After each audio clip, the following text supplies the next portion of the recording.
reviewing that show. We here review that show. And if we think we can, then we can still view that show. All the people be trying to view like us, but you know they can. It's Marty, and that's it. Review that show, bitch! Yeah, man, so what we talking about today, guys? Is it Game of Thrones? You know we talking about motherfucking Game of Thrones. Okay. Talking about that fucking Game of Thrones. We talking about, got a couple of new trailers drop. Heard them? Basically it. Okay. Yeah, bro. They killing black women and shit. Killing black women. Oh, yeah. Took me a second. We just talking about it. Alright, yeah. I'm like, well. Oh my god. Y'all wanted a body count. Y'all got it. Oh my god, nigga. Y'all did all that Body fucking count. talking about, oh, no one No, died. Jon. No one died. Oh, yeah. Well, somebody died. They got something out for you. They got him. We got, y'all was looking at Grey Worm, huh? Y'all forgot this Messiah Yeah, black? that's what I was like, yeah. Y'all forgot she like, black too? You know what, I was looking at it and I was like, you know what would be some funny shit?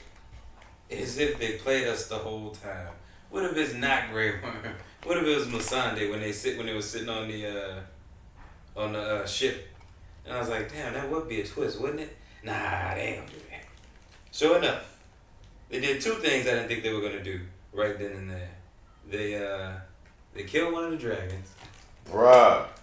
And I'm like, seconds before it happens, I'm like, oh man, I think one of the dragons is gonna die. And then like, zoop, wait for it, zoop, right in the top. I was like, god damn, they really did it. I'm like, And damn. it goes down. She loses a dragon. Yeah. Like, before the war even begins. Like, you had 3. Before you even get to the war that you've been prepared for all these years, you lose a whole 2 dragons. It's over. Like, dude, you on the ropes. I thought it was the movie we gonna get to. We can really get deep into. But I'm like, Mom, how are you coming, trying to get Cersei to, what's the word? Surrender. Surrender. Yeah, good luck with that.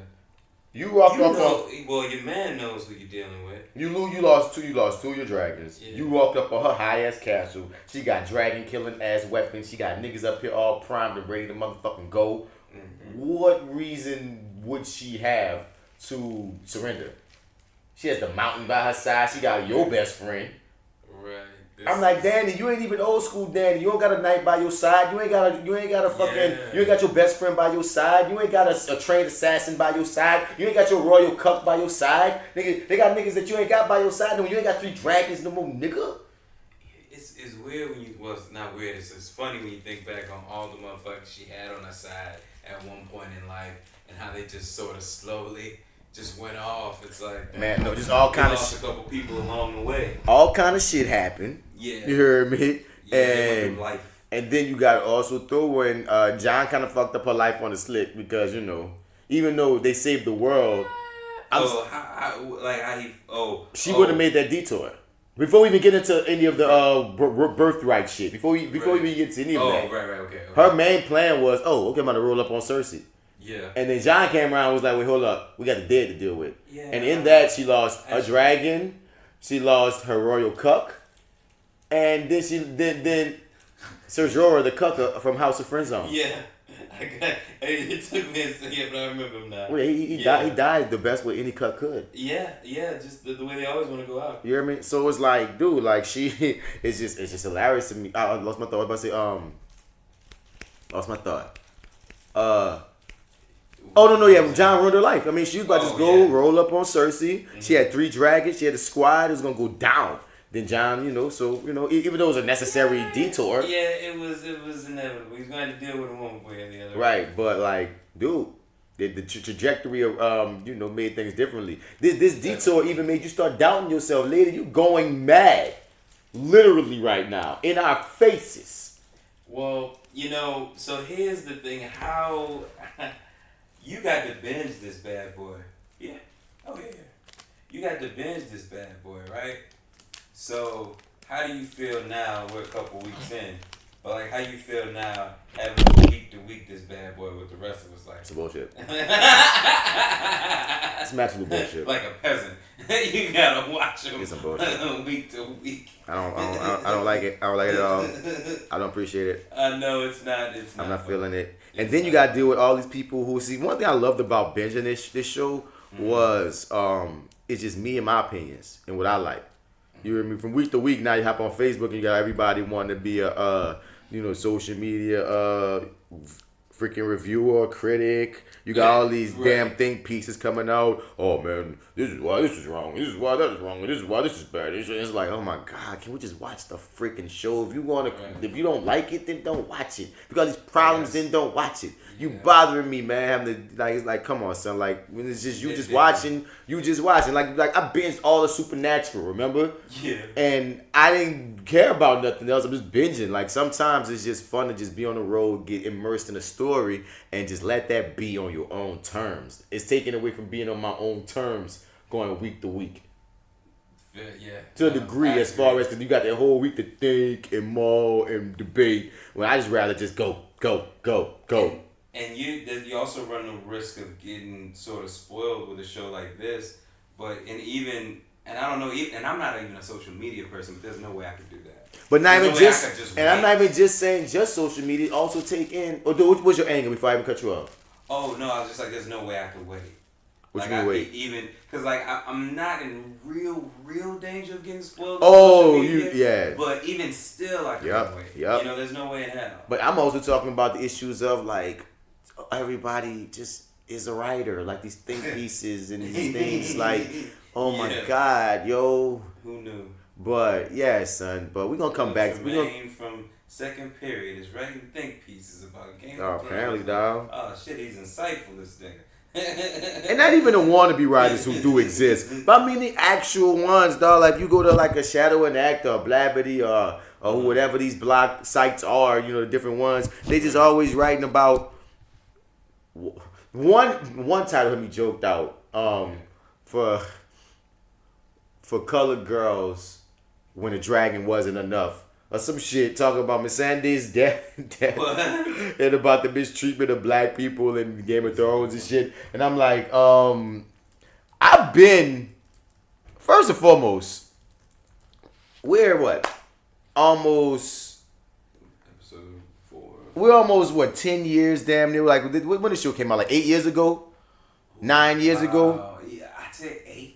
You hear me? So after almost a decade of this show, if at this point you haven't made terms with yourself that this show is not interested in catering to black people and their whims and needs and shit and wants and shit, we're watching white people lore. You had to just sit down and take it. You watch it. When people of color come on, I celebrate them. I salute them. Grey Worm's still kicking and fucking around. But at the end of the day, my nigga, by season 8, 3 episodes left. If you still finding the need to write blogs and articles about black people being not represented enough in Game of Thrones, then God fucking damn, this been not the show for you.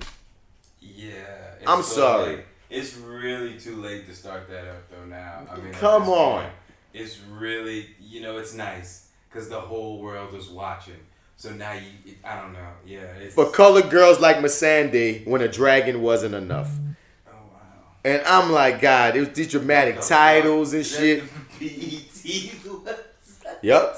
And they all got their damn think pieces and shit. And I'm like, I ain't hating on nobody having an opinion. Have your fucking opinion. I'm just saying, to answer your question, dog, that shit just gets taxing when I gotta wait week to week. They have to also trudge, because I'm a social media cat, to also trudge through everyone's this, and then it's almost like when an overhyped movie comes. It's happening in game right now. Like when an overhyped movie come out, the first week, this is the most amazing thing I've ever seen. The second week, man, it was cool, but it was kind of third week, this shit sucks, overrated. And it's like you see this. It's like when that Sunday, oh my fucking God! By Wednesday, man, I don't think I like this. I ain't like that. By Friday, man, I think Game of Thrones jumped the shark. By Sunday, oh my fucking God! It's like, come on, y'all. It jumps around like that. Dude, it's crazy, dog. It's just funny. It's just a funny thing. But yeah, what's up, y'all? Welcome to Reviewing Dat. Reviewing Dat Show. You dig? This is that actor guy, Mr. Bats in the building, representing the FlyWithBats Podcast. Hit us up at flywithbats@gmail.com. We want y'all to be part of that conversation. And We're with J.Steel list right now. Oh. Yeah. And what's funny is she actually saw the last episode this time. Now, she did? This time, she's not here for some whole other universe, was on some crazy fuck shit. Her car went nuts and wow. So like she's handling like business and shit with her car and universe shit. Yeah, everything okay? Oh, yeah? Yeah, she good now, but it's just some trippy shit of, damn, nigga, because this motherfucker was on season 7, episode 6. And I'm like, well, in a couple of hours, I might go home. I'm by house. I'm gonna go home and watch this new episode of Game of Thrones. You feel me? You keep on trucking along. You know, take it down. Yeah, but she's like, no, I want to watch new one. And I'm like, no, bro, you gotta earn it. You gotta earn it. And she's like, bro, I'm gonna just watch it anyway. I was like, oh, you're gonna be a dick. All right, so this is what we're gonna do. So we went through the highlights of all episodes of season 7. I took her through like Peter, the Littlefinger getting murdered. Right. I took her through like all the things that just like you gotta know this or you're not gonna understand anything in 8. And then I went through the first, and then I went through 8 the same. I said, okay, let me see what's the main shit you gotta know in 8 to even watch this season, this new episode. And then I got to the long night, the big battle of Winterfell. Yeah. I stopped and said, you gotta watch this whole thing. I'm sorry. What the fuck? I mean, we could do highlights on everything else, dog. We can do highlights, but you gotta the Arya jumping and motherfucking killing the Night King has to be fucking earned through sitting through the whole battle. I couldn't. Yeah. And you can't watch the episode right after that because then you won't get that moment of surprise when you see Arya do the move. Right before there's another big surprising moment where Theon runs 30 fucking feet. Well, they didn't really talk about him much. Well, the episode started with the niggas being dead. So but it still be jarring if you never saw the Battle of Winterfell. You just like, damn, Theon dead? Damn, what the fuck? I know. I just like to give Theon shit for that. Man, you ain't the only one though. I've listened to other podcasts. I've heard other people say. Nobody has mentioned it. Are you serious? I've heard. I forget. Oh wow. Okay, that's cool. Okay, I know one in particular. I laughed because they ripped that shit. I said, "This is somebody after Marty's own heart." He's like, it might have been a black guy who tips podcast. Yeah. It might be because somebody was like, "Man, it's like then the Theon started running really, really far with this little one move," and I'm like, Theon, you gonna do something else or something? You gonna figure it out? He gonna do something. And he said, "Bye-bye," he get killed, and that was it.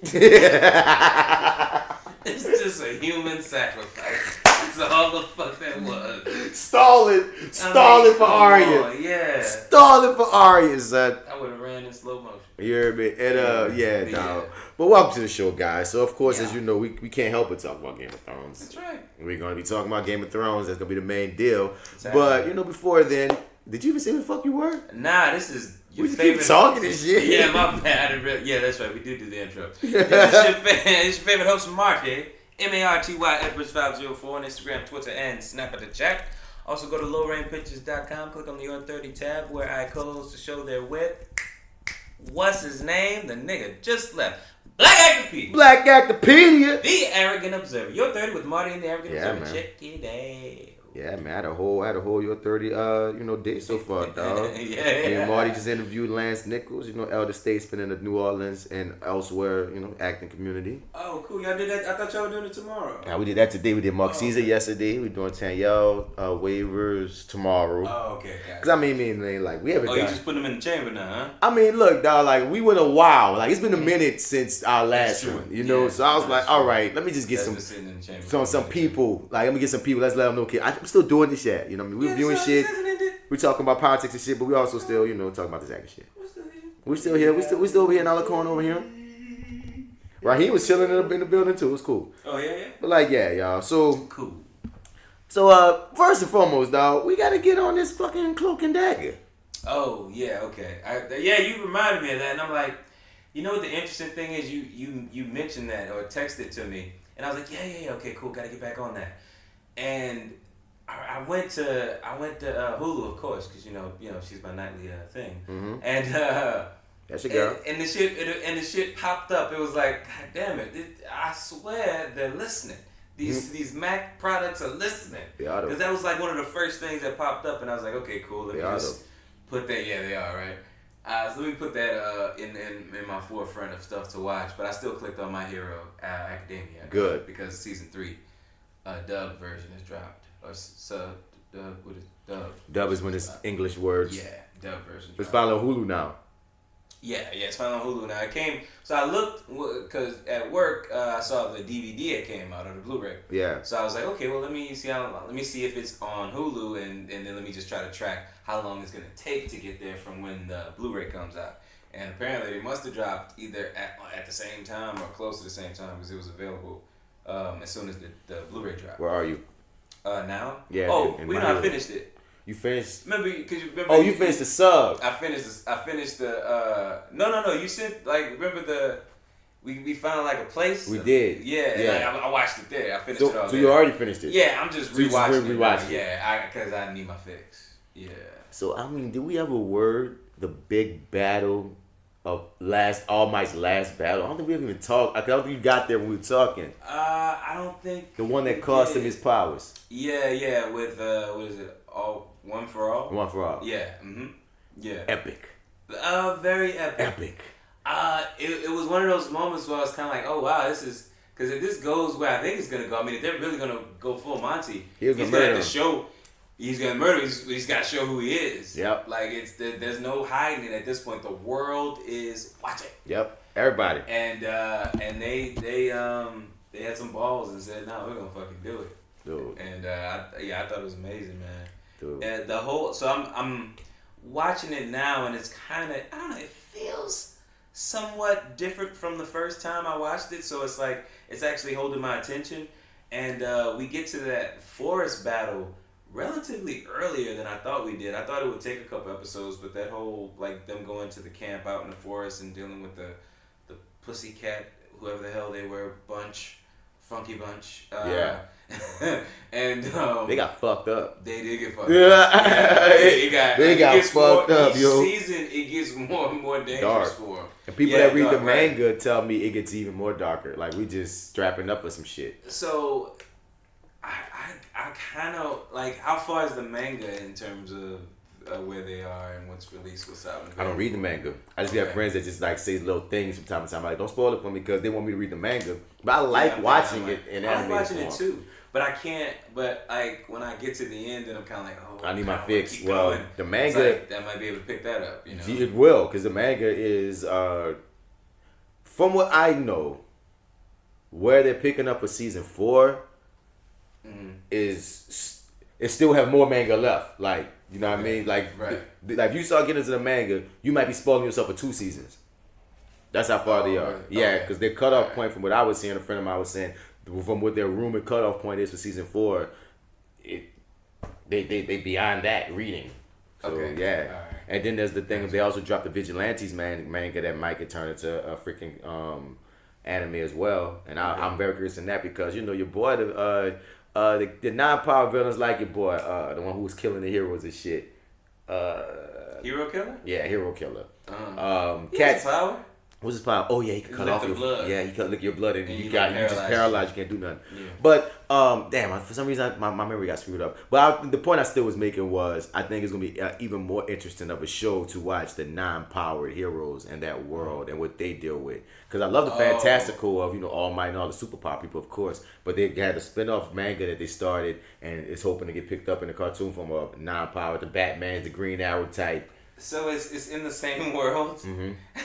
But these niggas over here being vigilante. Because that's kind of how they pitched wasn't the there an first episode? But wasn't there an episode at some point in these 3 seasons where somebody ran into some non-powered niggas that was doing their thing? I just can't remember what it was. Yeah, there was like a rogue. I feel like it was like a rogue. I don't know. But maybe. I don't remember, yeah. They all a blur right now. Yeah, way back, yeah. I'm actually watching this just to kind of refresh myself a little bit. But, because I ate that thing in like a week. It probably would have been quicker. I've never watched the dub, the season 3, so I need to watch that dub. Oh yeah, you never watched the dub? I did what you did. Yeah. Okay. No, not what you did. No, you didn't watch it on the I watched the first 2 on Hulu dub, and then when 3 came out, it was subbed all that time. I watched it subbed. I said, "Fuck it, bite the bullet." So okay, yeah, I do remember you saying that. I watched it sub, so I might just go refresh myself by watching it dub now. Like, now you got me with new missions, but our mission still need to be Cloak and Dagger, man. Definitely. Oh, also too, subbed is so fucking funny because my man doesn't have his lisp. Remember we talked about that? Yeah, the balls. Like it's like All Might is still the same thing. I don't know how they're able to keep that continuity, but it's just energy, I think. You think? It's the energy because All Might, the even in the Japanese, dub and the sub, they got the same have the energy. same tone and everything. I think that's what it was. I think they said this is how I think the dude who doing it for English looked at how the dude doing it in Japanese and said this nigga hype. I'm about to be just as hype, and he's rocking. And they said fuck it for Yeah, man. Fuck it. So, I got a friend of mine who really hates how the dub frog girl speaks, and I'm like, I don't give a fuck to that degree. Why? I don't know. Okay. You watched all the stuff first. But I keep hearing about how good Cloak and Dagger's second season has been. I only watched the first season. I liked it. And how did you? Okay, yeah, liked or liked? Liked Got to it. really liked. Liked to really like. I got hooked for a little moment, but and Okay, I'm gonna throw this in here too. Okay. I might have a slight bias because I wasn't booked on the show this season.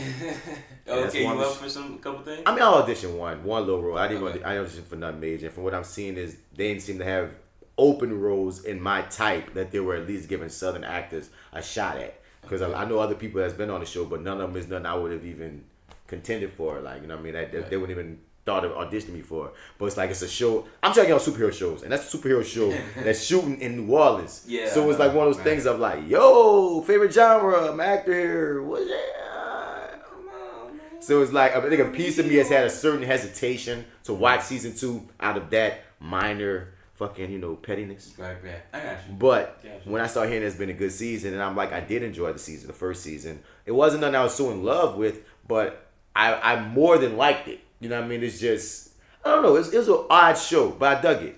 And I need to get in season 2, and fuck. Your ass got Hulu now. Your excuse before was no Hulu. Yeah, right. And I'm definitely able to do it. And I remember now because it's coming back to me, scrolling past it a couple times, just thinking like, I'll get to it. And I don't know. It's like you never mentioned it really too. And I probably just went away for a minute in my head. Yeah. Well, right. It's a freeform show too, right? Yeah.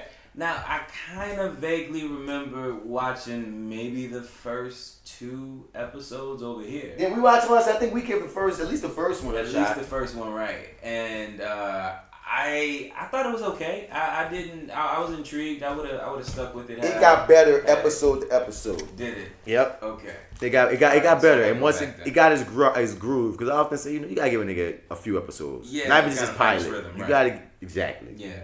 Agreed. So definitely, and I want to start covering season 2 since at the point Game of Thrones is gonna be gone. Is it all up there now? Season 2? I don't know. Should be. I mean, it's the second season's been out for a couple of weeks now, and it's a freeform show though, right? Yeah. So they released the whole thing. I'm thinking about Runaways. They released all the Runaways. I don't know how they doing it. When I say I have not been watching because I was watching it week to week last time. Right. Okay. Got so I don't know what they're doing on this Hulu contraption, but at least it should be at least 3 or 4 episodes in. I don't know. I'm speaking out loud. I still got a whole season to catch up on, but I'll. Eat up that season 1. Let me know when you finish the season 1, then we can start season 2 at the same time. Okay. Cool. You heard me? That can work. Is it bingeable? Yeah. And it's I don't think I hate that wasn't confident. Yeah. The lack of confidence in it is because I feel like it's been so long since I watched season 1. Right, that it's not fresh. It's like not fresh, but I just remember how I felt at the end. Liked it. Did I binge it? Yeah. Because I think I watched those first 2 with you. Cause I think at that point they released the first 2 by themselves or some shit at the same time because they came on back to back. And then I would let some get away from me. Then I would catch up. And then after like maybe the 4th or 5th episode, it was like week to week again. It's like, okay, I like this show enough. But like when you ask me, did I love it? I don't remember loving it. Right. Okay. I remember really liking it. But that's what a second and third seasons are for. Right. And I very mediocre liked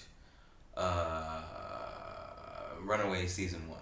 Yeah, but you dug season 2 hard. Oh, nigga, I love season 2. Season 2 came back with a new haircut. I'm like, oh shit. Let's go to this, you know what I'm saying? Like, it's Season definitely. 2 got his tits done. Oh hell yeah, man! Just got spruced up. It was like summer vacation did you well. So I was like, I couldn't believe my my attachment to the show. With it being what it was in that first season. Oh yeah. So definitely. Because this is kind of what it seems like it's building up to be. It's gonna, hopefully they all get better. The hope is it always gets better. That's better what you would always hope and want for it. Right. So with that in mind, I'll definitely give it a shot. Well, we shall see, son. Speaking of giving things a shot, man, let's move to our first trailer. Alright. This new one that dropped. Spider-Man Far From Home just dropped its second trailer, which is way more enjoyable than the first one. And it gave more answers to some questions. It made me feel better, yeah, definitely. It did, right? Yeah, mm-hmm. Press play on this. Everywhere I go, I see his face. I just really miss him. Yeah, I miss him too. I don't think Tony would have done what he did if he didn't know that you were going to be here after he was gone.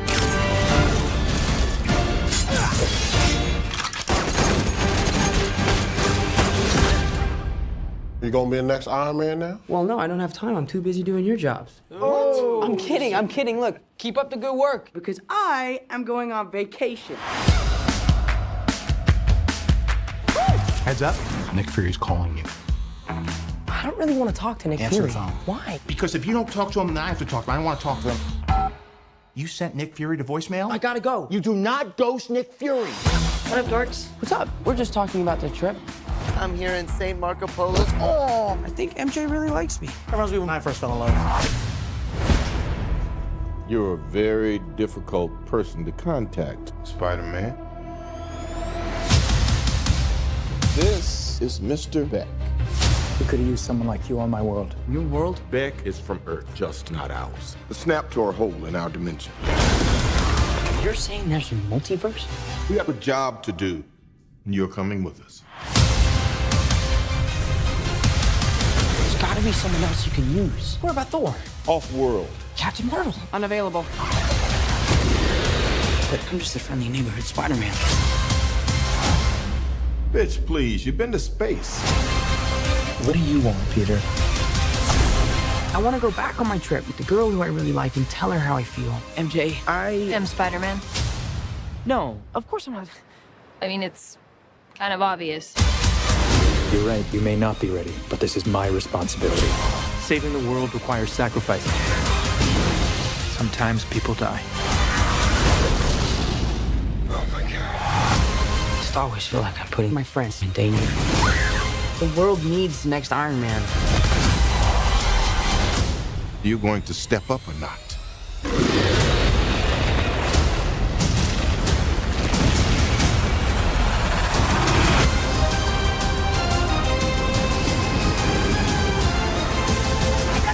Out of here! Get on the jet! Who are you? I work with Spider-Man. You work for Spider-Man? I work with Spider-Man, not for Spider-Man. New plan. So yeah, new Spider-Man Far From Home official trailer. Now that the spoiler ban has been lifted, the directors of Endgame gave everybody 2 weeks to try to hold it together and not spoil it for everybody. But they even went on record to saying, but that Monday, talk your shit, spoil your shit, do whatever you want. And I think the first big drop into the spoiler bucket is even releasing a trailer like this. Yeah, you know what I mean? gives away the ending. Yeah, definitely. But thank God we needed that Hail Mary. Yeah, and it's the last film in this phase of this phase of Marvel, the last film of the Infinity Saga. I guess wrapping it up in a nice little bow for us. So, how you felt about this Spider-Man Far From Home joint? So I had mixed feelings just because I didn't quite know where this was gonna take place, and there were all these theories. But now that it's been confirmed and we get this, so here's the thing.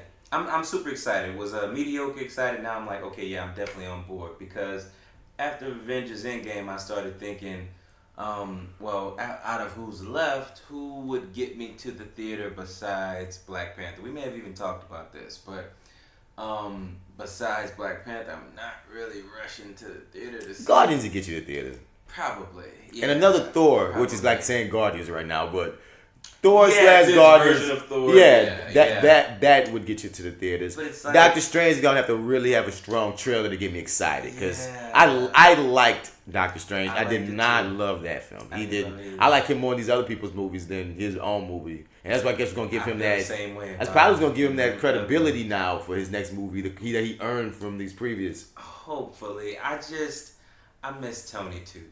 And already, damn nigga. Yeah, nigga. I'm like, I can't. Nah. I saw it's on the horizon, and nobody's making my dick hard. I'm going to Canada.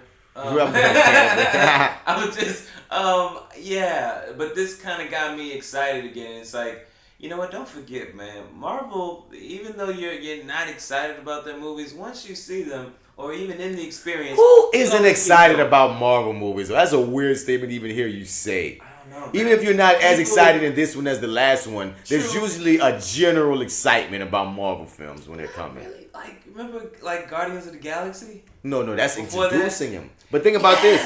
But that's what we're about to start doing. But no, but start introducing new people again. But that's the best. But at this point, they have way more of a head start for people to like them than before. Like when Iron Man first dropped, nigga didn't know the fuck Iron Man was. Unless you was one of the people in our world who deal with comics or like this kind of cartoons and such. You didn't really know Iron Man, Thor, Avengers. Now they're like household names, literally. Right. But back then they were taking a chance. So I'm not gonna judge anyone's I'm not gonna even Guardians. Like Guardians was a gamble because they were completely unknown to the masses and how preposterous it could have came across. But Guardians had the goodwill given to them from the previous Avengers films. You already had Avengers 1 at that point and the first few Iron Man movies. And you have movies that give you goodwill to be like, all right, I'm going to give it that shot, and that's why it blew up. But you know what I'm saying? So that's what I'm saying. In general, Marvel has earned it. Like, people are excited now. Post Endgame, you will not get somebody not excited.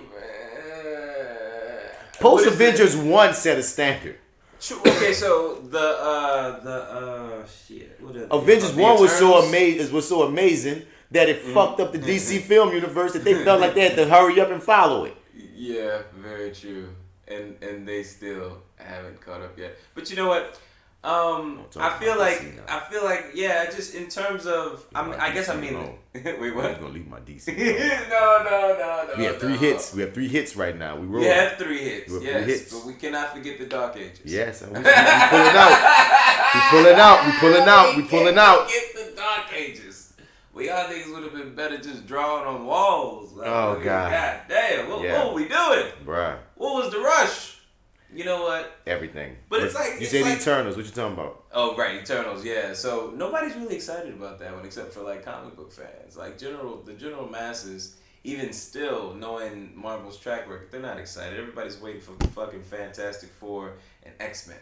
I want to see the new X-Men Marvel.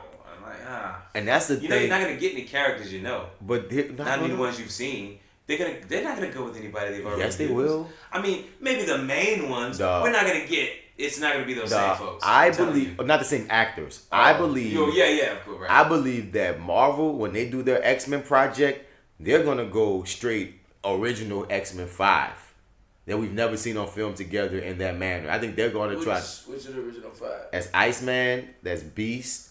That's Archangel. Before he's Archangel, he's Angel. That's Cyclops. That's Jean Grey. That's the original 5 X-Men. Ooh. Now Wolverine to start off with. No Wolverine to start off with. Now what they could flip and do, like what they could flip and do is a Claremont, and what you add in that is Storm, Wolverine, and Gambit. Chris Claremont? Yeah, right. Like he the one who kind of like a lot of the what we grew up on style X-Men from the animated show. Yeah, that was from his when he was writing. Yeah, when he was doing X-Men. Okay. So like you know what I mean, they might just for like nostalgic purposes give us that Storm and that Wolverine. I think you do need that Storm on some black Storm, shit. Yeah. You need that Storm. You need Storm. Yeah, I feel like there'll be a riot. And they're not gonna not do Wolverine. So I think no matter what we're gonna. But I think I'm sorry. Go ahead. No, I think we're saying the same thing. I think we're gonna get the original 5. I think we're gonna get Storm and Wolverine, and I wouldn't be surprised if they threw Rogue in there because people like Rogue. Yeah, people want to see Rogue, and people want to see Rogue take Captain Marvel powers. God damn it! But oh wow, it exists now, man. It could happen. It could happen, and Captain Marvel goes into a coma. Why did I have trouble with that word? A coma, but survives, right? Yeah, but see, this technically, she was Miss Marvel. Captain Marvel's sidekick when this happened, a partner, however you want to flip it, and like the original Captain Marvel, well not the original, but Captain Marvel, the main Captain Marvel that she got her powers from, that she got her title from, I should say.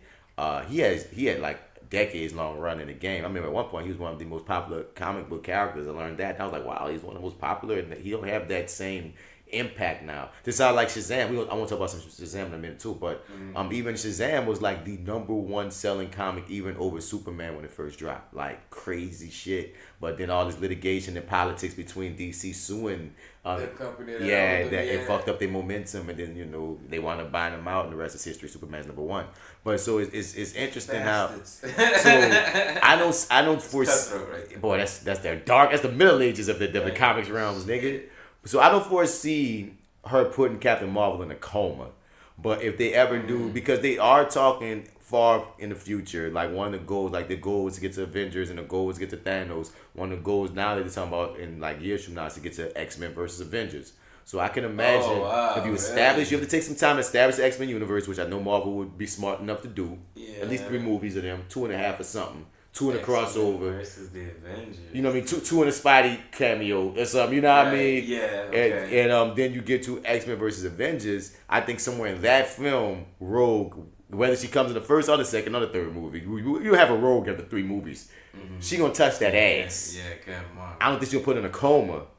But I think she's gonna get the power still because Captain Marvel's so powerful that you still get that permanent situation by holding on too tight. She might take her out for a little while, but I don't think she'll take her out for the point of we ain't gonna see no more Captain Marvel movies or nothing like that. Yeah, I can see that. I'd be down for that. I mean, I'm hoping that we get a stinger at the end of it. This kind of opened me back up to, okay, cool. So this will maybe lend us a stinger. Doubtful. You don't think so? Ooh, nothing has shot. Nothing was shot? Nothing has shot. This shot months ago. This wrapped up months ago. No other movie like we have release dates and pre-production times for other movies like Black Panther. They're writing the script right now. Doctor Strange. They're writing the script right now. Eternals is DC or Marvel? Believe it's Marvel. Because I know they putting in, but they still casting right now. What else is Garrett? They said that's been greenlit in the Marvel canon. Guardians of the Galaxy 3. Can't come out until your boy finishes the Suicide Squad. So they have a script done, but he's doing Suicide Squad first. So you're gonna have to wait on Guardians 3. I mean, how long are we gonna play this fucking game, man? Really? Is this really what we're doing? He's really gonna direct both of those fucking movies, man. I mean, they have taken this joke to the end. He signed a contract, son. They shouldn't have played them games. He signed a contract, son. So that nigga's script must be fire, cause like they ain't giving it up.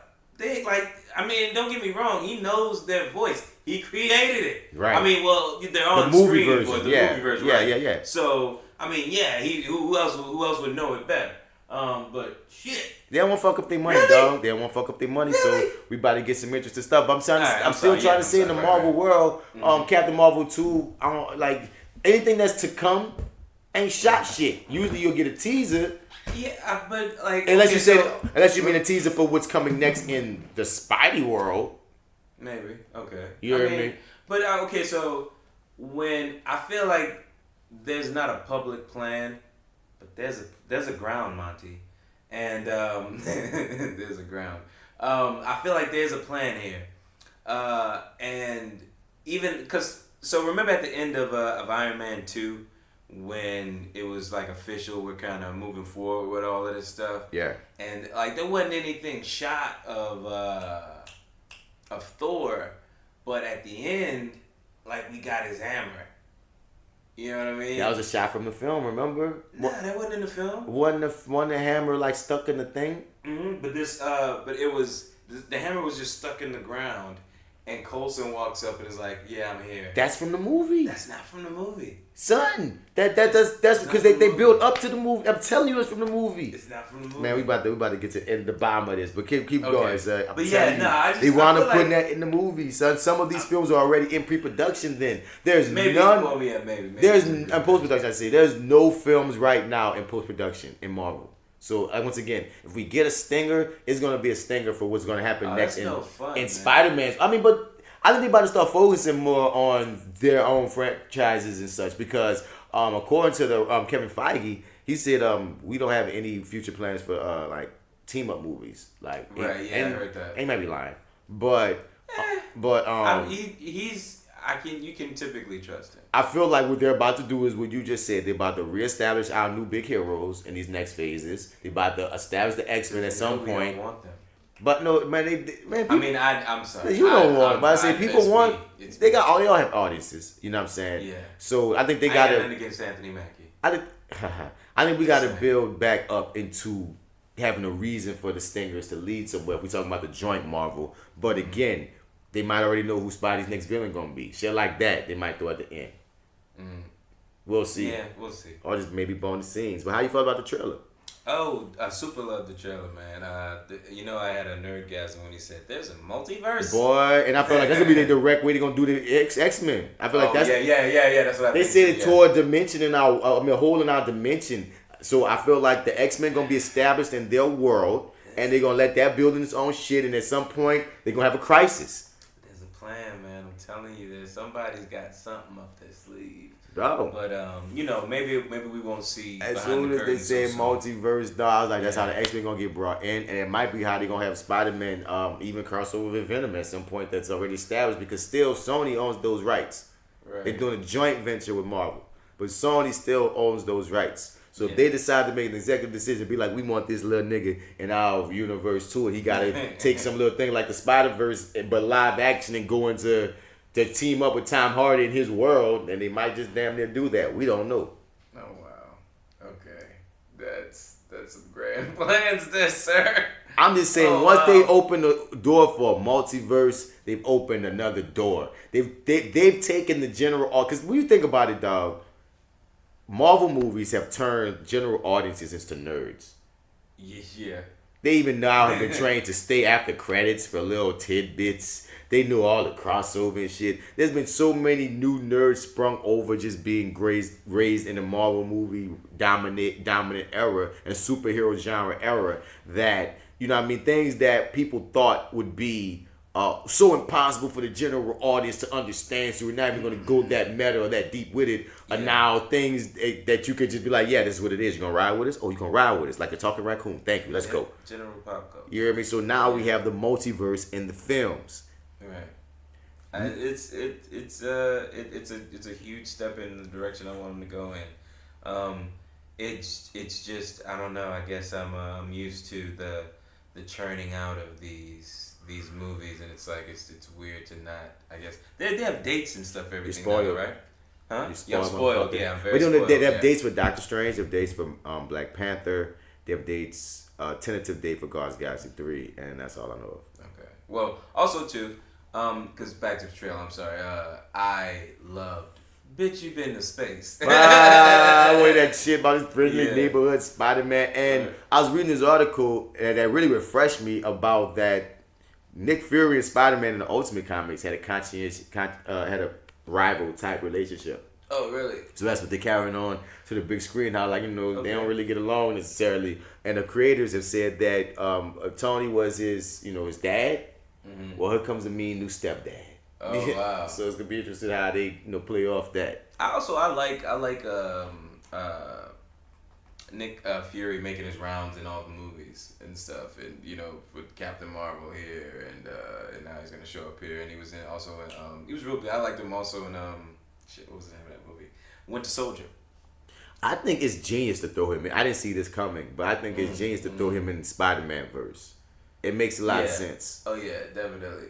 But I really need the third film because one of my partners had one gripe with what they're doing with Spider-Man right now, especially with the first movie. Then you look at this movie of apparently they must be shooting these films in Atlanta or something, right? Or they're not shooting them in New York.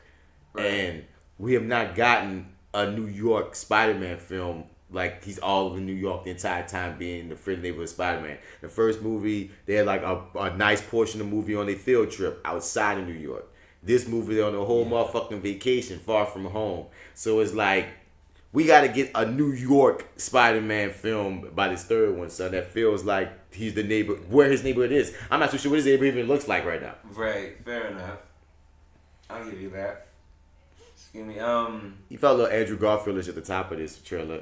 When he burned the cops, just doing your job. I was like, oh, that's the Andrew Garfield shit. Oh, was it out? Because I did kind of feel like, I was like, damn, that's mean. I mean, you might want to be careful, man. Some cops ain't gonna take that shit. Right? Yeah. Spider-Man or not.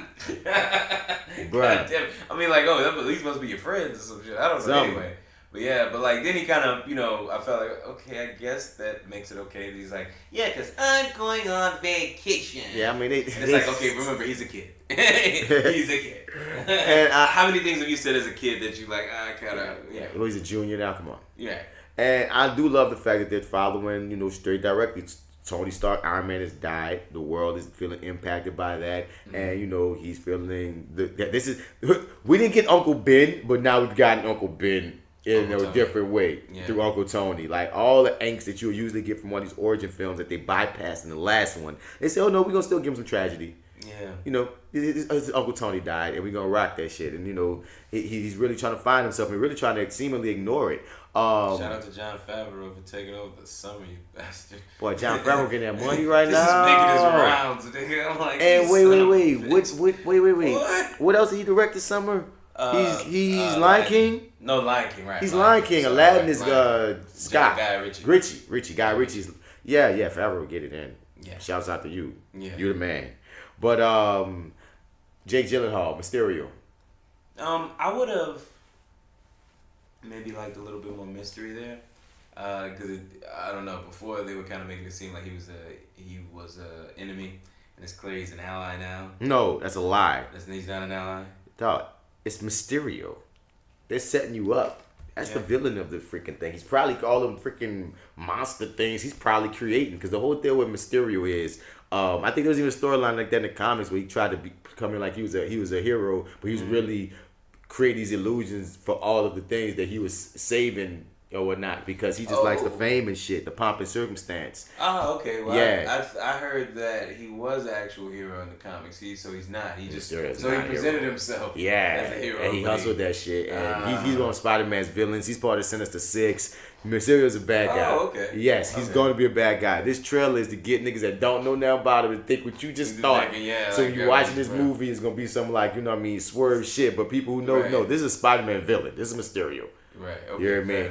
And Jake Gyllenhaal ain't coming here just to be new Tony. He's the villain of the movie. This is not a spoiler for anybody who would even be listening to this. If it is a spoiler for you, my bad. We're a spoiler cast. Always have been. I'm not even spoiling nothing that's even big. He's the villain. Look out for the swerve. He might not even be from Earth 2, but I like the fact that they've been considering it. I'm saying, dog. If that's your real name. Maybe in Earth 2, man, they didn't run him out of Earth 2, and now he in this Earth trying to pull that bullshit because we ain't got the fucking technology that they got. The next thing you know, we're going to see the bullshit that's transpired. We're going to see it's going to be bullshit. And he's going to fight his new mentor. Because this is really just, this is what you call it when you break up with something, not your bounce back, your rebound. This is rebound mentor.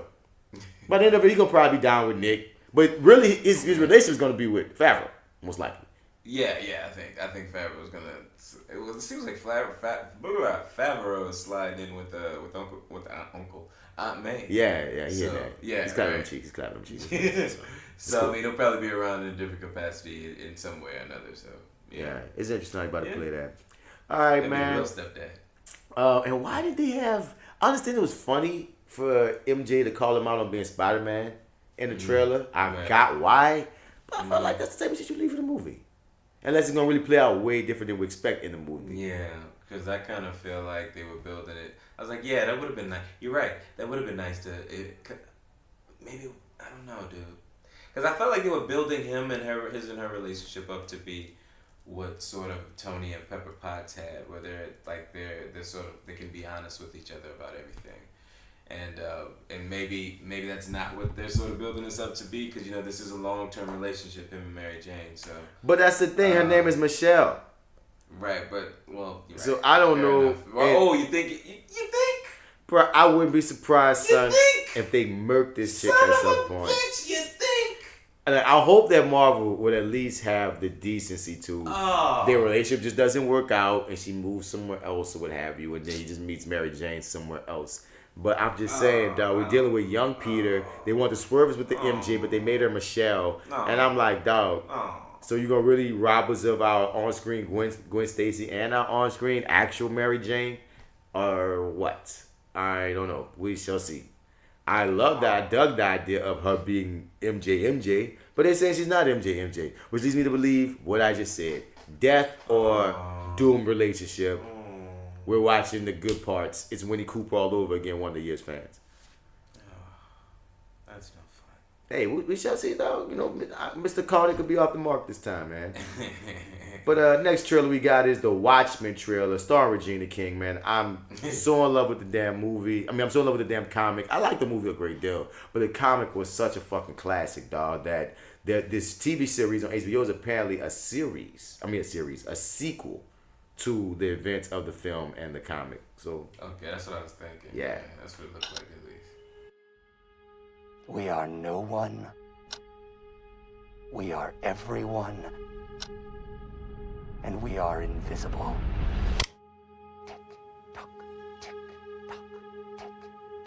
We convinced ourselves that they were gone, but they were just hibernating.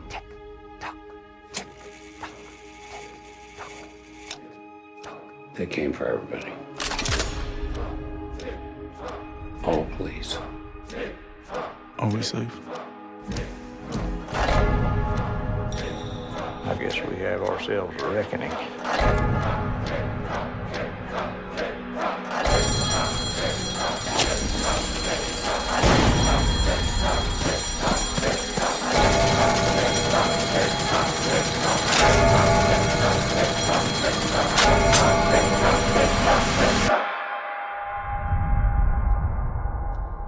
What are you two talking about? Oh, nothing. Just the end of the world. Okay. Yeah. How'd you feel about that, good sir? I fucks with it. Like, I don't know what the hell going on. Right. Okay. Cool. But great, wonderful. Now, as well. Okay, from what I can see so far, like you can make some things out. Yeah, right, like right. so. Cause my favorite character in Watchmen was Rorschach. Rorschach was a nigga with the white mask and ink black face, and when you read in the comic book, it keeps changing. Even in the film, they had a cool little way that they made it change, Right. and he was like, you knew I really loved the non-powered type heroes and shit. So he's like the vigilante. I don't know, man. He was just a hard ass. He was about that murk. Yeah, really his whole was. story was cold, son. I fucks with Rorschach. I'm locked in here with you. You're locked in here. Come on, man. He was that dude, bruh. And I love it in the comic book. It's so slick because they do it in the film. And they do it in the film, but it's real slick in the comic of he's a bum. And he's always watching. He's in so many places. And he's bumping into them, and they don't really know what he looks like in real life. So it's like, and they don't even know he's watching. And the comic is way more slick, because you could do Where's Waldo at times to see where they have him positioned. With that red fucking hair. Yeah. So when you finally read it, and they pull off his mask, and you're like, that's the bum LB, and it's just so funny. Right. It's such a payoff, son. But he's my favorite character in Watchmen, and it looks like he's inspired a cult. Of some sort. Of a bunch of motherfuckers that wear the same mask that seem like they about that murk life if you cross certain boundaries. And in this mug, something else that was interesting was the police, all the masks, which makes kind of sense on the slick. Like all the police wear masks so they can't get apparently killed. I guess we got cop killers on the loose. I feel like this code of mofos. How does that work practically though? I don't know what I mean? It's like you gotta go into the station. But what you gonna come out in your mask and live your life, the rest of your life with your fucking mask? I feel like they might go in the station in civilian clothes and things go different. I don't know. I'm just looking at the things. I was looking at the things that stood out, Mark. Just looking at the things that stood out, man. Regina King looking like a badass non-vigilante. Yeah, you heard me? I'm like, let's go. My dude who's having the most epic year ever. This what's his name? Black Manta. Madu, Abu. Oh shit, God! I always forget his freaking name. Yeah. Right, see, that's why we call you Black Actopedia, motherfucker. You just know these niggas' names. Now I gotta look them up. But he's in it, seemingly playing a vigilante and her love interest dude. Is he playing her husband? He was just dancing with her, looking like everything was good. Oh, well, and then they showed her suit up, and then they showed someone of his same build suit up too. Or who that was the cool ass mask? Okay. Yeah, Abdul Mateen the second. I don't want to spoil nothing for nobody. Right. I don't want to spoil nothing for nobody, but I think he gonna die. You think? But they both vigilantes together. Look like. I don't think he there. All right, we gonna see. Okay, yeah. Or maybe that person I see dressed up in that fit that I think is him is someone else. That's entirely possible. We shall see. They shoot this in Atlanta, by the way. Yeah. And a friend of mine got an episode on here, and I was like, oh yeah. Yeah, I was like, Shit. this Asian cat, and like, yeah, we gonna see how this shit play out. And he was so excited. I just had an audition the other day, and I was like, dude, and we really, I can't call him a friend. I don't know him that way. Well, a good acquaintance. We worked on another project together, and we had a good report from that. So when he saw me at the audition, he was so excited about, dude, I just worked on Watchmen. They're shooting in Atlanta, and I got to play a villain. And I was like, what, dude? How many episodes? 1 episode, but I'm the villain of the episode. And I was like, see, I was gonna watch it anyway because some superhero shit. Right. But now I'm getting out for you, homie. You always represent. Word. How it looked like to you, dude? Like, what, what's some shit? Yeah, man. It made me kind of nostalgic for the movie, and the comic. I was a little confused. You clarified it for me on what place and time this is taking place, because like you mentioned, the cops are all wearing masks and stuff, and that. So I already had this kind of rabbit hole the first time I watched it. That's why I'm just kind of saying it out loud to you to see if maybe you can kind of make sense of it with me. Yeah, I dug a lot of it. I kind of want to see the logistics of how that whole thing is supposed to work out. But overall, man, I haven't really been super excited about Watchmen. Now, granted, while I have a ton of respect for the comic, it was something I only picked up once the movie was in production. Yeah. And I did wind up finishing it before the movie started. Which, when you read it, just quick curiosity, when you read the graphic novel, did you read all the novel stuff in between? The pirate story? Yeah. Not the first time. No, not the first time? I started trying to read everything the first time I read it. Right. And then I was getting so engrossed in the main story that I was like, I'm just come back to this shit. And I did that the next time. That's exactly what happened. Yeah. Because it started slowing me up. I want to see what's going to happen. What's happening? I was like, I feel like I'm supposed to be reading this stuff, but I really want to know what's happening in this shit. And then I just kind of said, you know what, fuck it, I'm just going to see what happens if I just keep going without it. And I didn't miss anything. Yeah. I like how the extended version of the film incorporates it directly. Yeah, right. Yeah. You've seen that? Yeah. And that was pretty cool. Because my only issue with the film version of it is, what? Let me think. Like, I don't think I love the Ozymandias. I think I just had them differently in my head. I feel like I just would have went with a different casting. I definitely would have as well. I agree with that. And well, it's better than that because the thing is, in the comic, Watchmen was like set in the 80s. You know what I mean? And all this shit went down, and then it ends with this big freaking alien monster that they fake as this convoluted thing. So I think the movie might have at least trimmed that down in a more believable fashion. I give them that. But I think there's something more fun about reading the comic because it's at your pace, it's your imagination, and I don't know. It's like I really dug the comic more than the film, but I give the film its props, even though the film. I mean, it went damn near panel for panel. Yeah, I was about to say, in terms of making a film adaptation, I don't feel like... That's not even an adaptation, my nigga. That's damn near direct. That's direct. Ain't that Zack Snyder shit? Yeah. You already know. That's kind of how he does, yeah. That's how he gets down. Yo. But, yeah, I mean, you can't really sort of duplicate the... I mean, maybe you could, I don't know, tell a better tonal story. I think that's what it is. I think when I read it, I had one tone, and when I saw it, I had another tone. Right. And I think I just wound up liking the tone that I read it in more so than what was presented to me, even though it still was good. It was fantastic. I mean, I just gotta admire it for that. That's one of those things where it's like, you know what, I really don't love that movie. And I went to a midnight showing. I had something to do the next day, and I just knew that was a bad idea, but I did it any fucking way because I was like, yeah, man, you know what? I dug the comic. I'm gonna go see this shit. And then by the time I got to the end of it, I was like, fuck, man, why does this feel like I read the in between parts of the comics? Like I read the in between novels and shit. But anyway, it's all there. It was all there. Yeah, it was like until we got to the end. I mean, it was really. I heard that there was a lot of stuff like when old boy gets killed. It's like the owl dude's mentor, and he there's a riot and he gets killed in the comic. You remember that part? Yep. That part was filmed but never made it into the movie. They didn't put it extended? I don't remember. I remember watching the extended and waiting for that moment to happen, and I don't. Because us even talking about this right now is making me want to reread the comic and rewatch the movie. Like, it's making me want to have a trip down. Can someone out there, like, refer this? I do give us an excuse to watch this, bitch. Right. But nah, actually, now that you mention it, it would be nice to do both and get a kind of a refresher before this starts. When is this airing? Let me see. I feel like it may be like a summer thing. I think it's a summer series, and I can't wait. I think it's a summer series. Yeah, because pretty much what they got going right now is everything's about to end. You know, Game of Thrones and Barry and stuff. So they're just saying August. No, August is announced. It's a fall. Oh no. So all they're saying is 2019 right now. They're not giving us the exact date. The trailer didn't even give us a date. No. He said coming soon. Coming soon.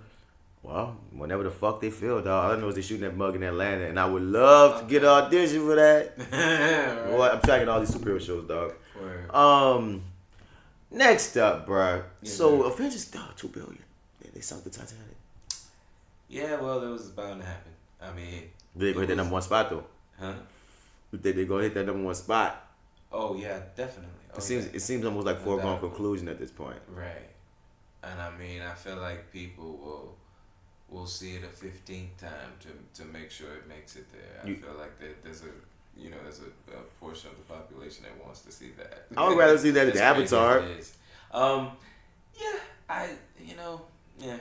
Avatar. I had a good time with Avatar. James Cameron still talking about these sequels. Like, he said he pushed them back another year or so. And it's like, dude, we don't even care anymore. What the fuck? We don't even care anymore, James. Like, you had a dope 3D experience, man. I haven't had one like it since. That is all. That is all. Yo.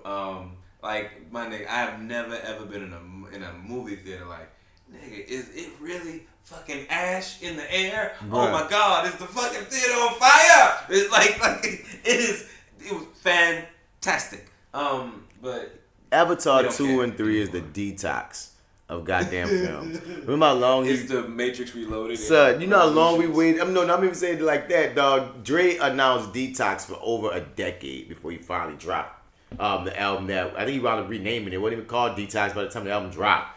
But that's what it is. It's just this thing that has been a legend for so long that no one cares, but they have shot the shit. So you got movies with these people in their time. It's just you're a perfectionist, James Cameron, and you just keep on perfecting. Like, you taking up all Sam Worthington's time. Like, I mean, what else is he doing, man? Not a damn thing. And I like him. I like him too. I saw him in this Macbeth movie. Macbeth. He was Macbeth on his straight to DVD release of Macbeth, and that's what earned me my respect for him on some shit. Cause that's when there was a year I was being Macbeth for Dillard, and I just wanted to see someone else do Macbeth, and I was liking how he swagged that shit. Or it might be the year afterwards. I forget. It's around the era when I was doing some Macbeth shit. Right. And I was like, yeah, dude. So I like that actor. He just doesn't get too many opportunities to do things that fit him, and I think Avatar was something that worked for him. Okay, fair enough. I feel like he he just kind of came out of nowhere really, but Yeah. I mean, he hasn't blown me away, but I've enjoyed him in things. I mean, and that's the thing, in HBO go, and Macbeth, he did. He was acting, and I was like, all right, so okay, I see you, bud. I see you, bud. I mean, James Cameron saw something, man. Like, that was like his first thing, right? That was his first. That was his mainstream joint. Oh, okay. You know what I mean? Because he was already I think he's Australian. He's like one of them over the pine ass niggas. Yeah. So he was already doing his thing, and that just was what it was. Word. Shazam, how'd you feel about it? We never touched bases on it. We never touched bases on Shazam? Nope. We didn't? Aside from me telling you I told you so it doesn't be a hit. Oh, really? We didn't review anything for Shazam? Nope. We never reviewed anything for Shazam. Am I high right now? You're high, Marty, definitely. And I'm even more high because I just did back-to-back podcasts again. But I'm telling you the truth here, sir. We never reviewed Shazam. Did we not talk about Megan Good? We didn't, I guess. Did I make a conversation up in my head? We might have talked about parts of Shazam because we kept on saying we're going to come back to Shazam. And you know what? As a matter of fact, what time is it? Because we might have to still come back to Shazam so we can get into these thrones. Oh, right. Yeah, we got to get to these thrones. Okay, fair enough. Yeah. So we got some Shazam talk coming. Yeah, we will have it coming, yes. So we got some things on the docket, man. We got some Black Lightning to finish up. We got In Time for Peanut to finish up. Right. We got some Shazam talk to finish up. What's the next movie you're gonna talk about? This in theaters? Probably Lion King, huh? I was thinking there's a couple things. Y'all never seen John Wick, so I'm dropping off the. If I drop you off 1 and 2, will you watch it? Yeah. Okay, I will do that. You make it that Can easy. We do 3? We can do 3 if you make it that easy for me to watch 1 and 2. Yeah. I just bought it. Well, not too long. I didn't even think I opened the bitch yet. I just had to have it in my home. It was amazing. Lovely. I keep talking about it. But yeah, John Wick, and I just wanted to check real quick to see if there was something else. I feel like there was one more movie that was coming out this month. I didn't realize. Spider-Man, duh. Well, no, Spider-Man comes July. Yeah, okay. Did you want to? Are you interested in Detective Pikachu at all? Lightweight only because of Ryan Reynolds. Okay, Aladdin. Yeah, we can watch Aladdin. Okay. Definitely Aladdin. Oh, and Brightburn, of course, right? We'll definitely get. Okay. They just dropped a new trailer. I was gonna play it, but I'm just saying, just the way time going, and we got to get through this whole Game of Thrones thing. That I was like, we can come back to Brightburn. When does Brightburn drop? Brightburn drops on the 24th of May. Rubs hands like Birdman. All right. So we got some shit to get into. Hell yeah. Right. But, let's get into, without further ado, man, we're just talking about it. Let's get into that. Game of Thrones, Season 8, Episode 4, The Last of the Starks. Do they really let out the titles after the episode drops? Oh, is that how it works? I think that's what's been happening, son. But yeah, this one's called The Last of the Starks. Okay.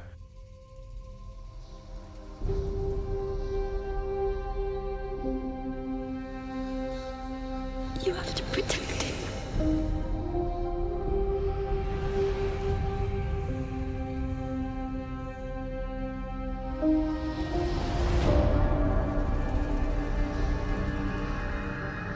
This horror that's come to my family.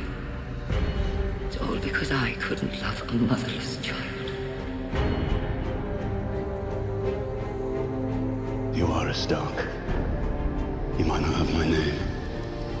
You have my blood.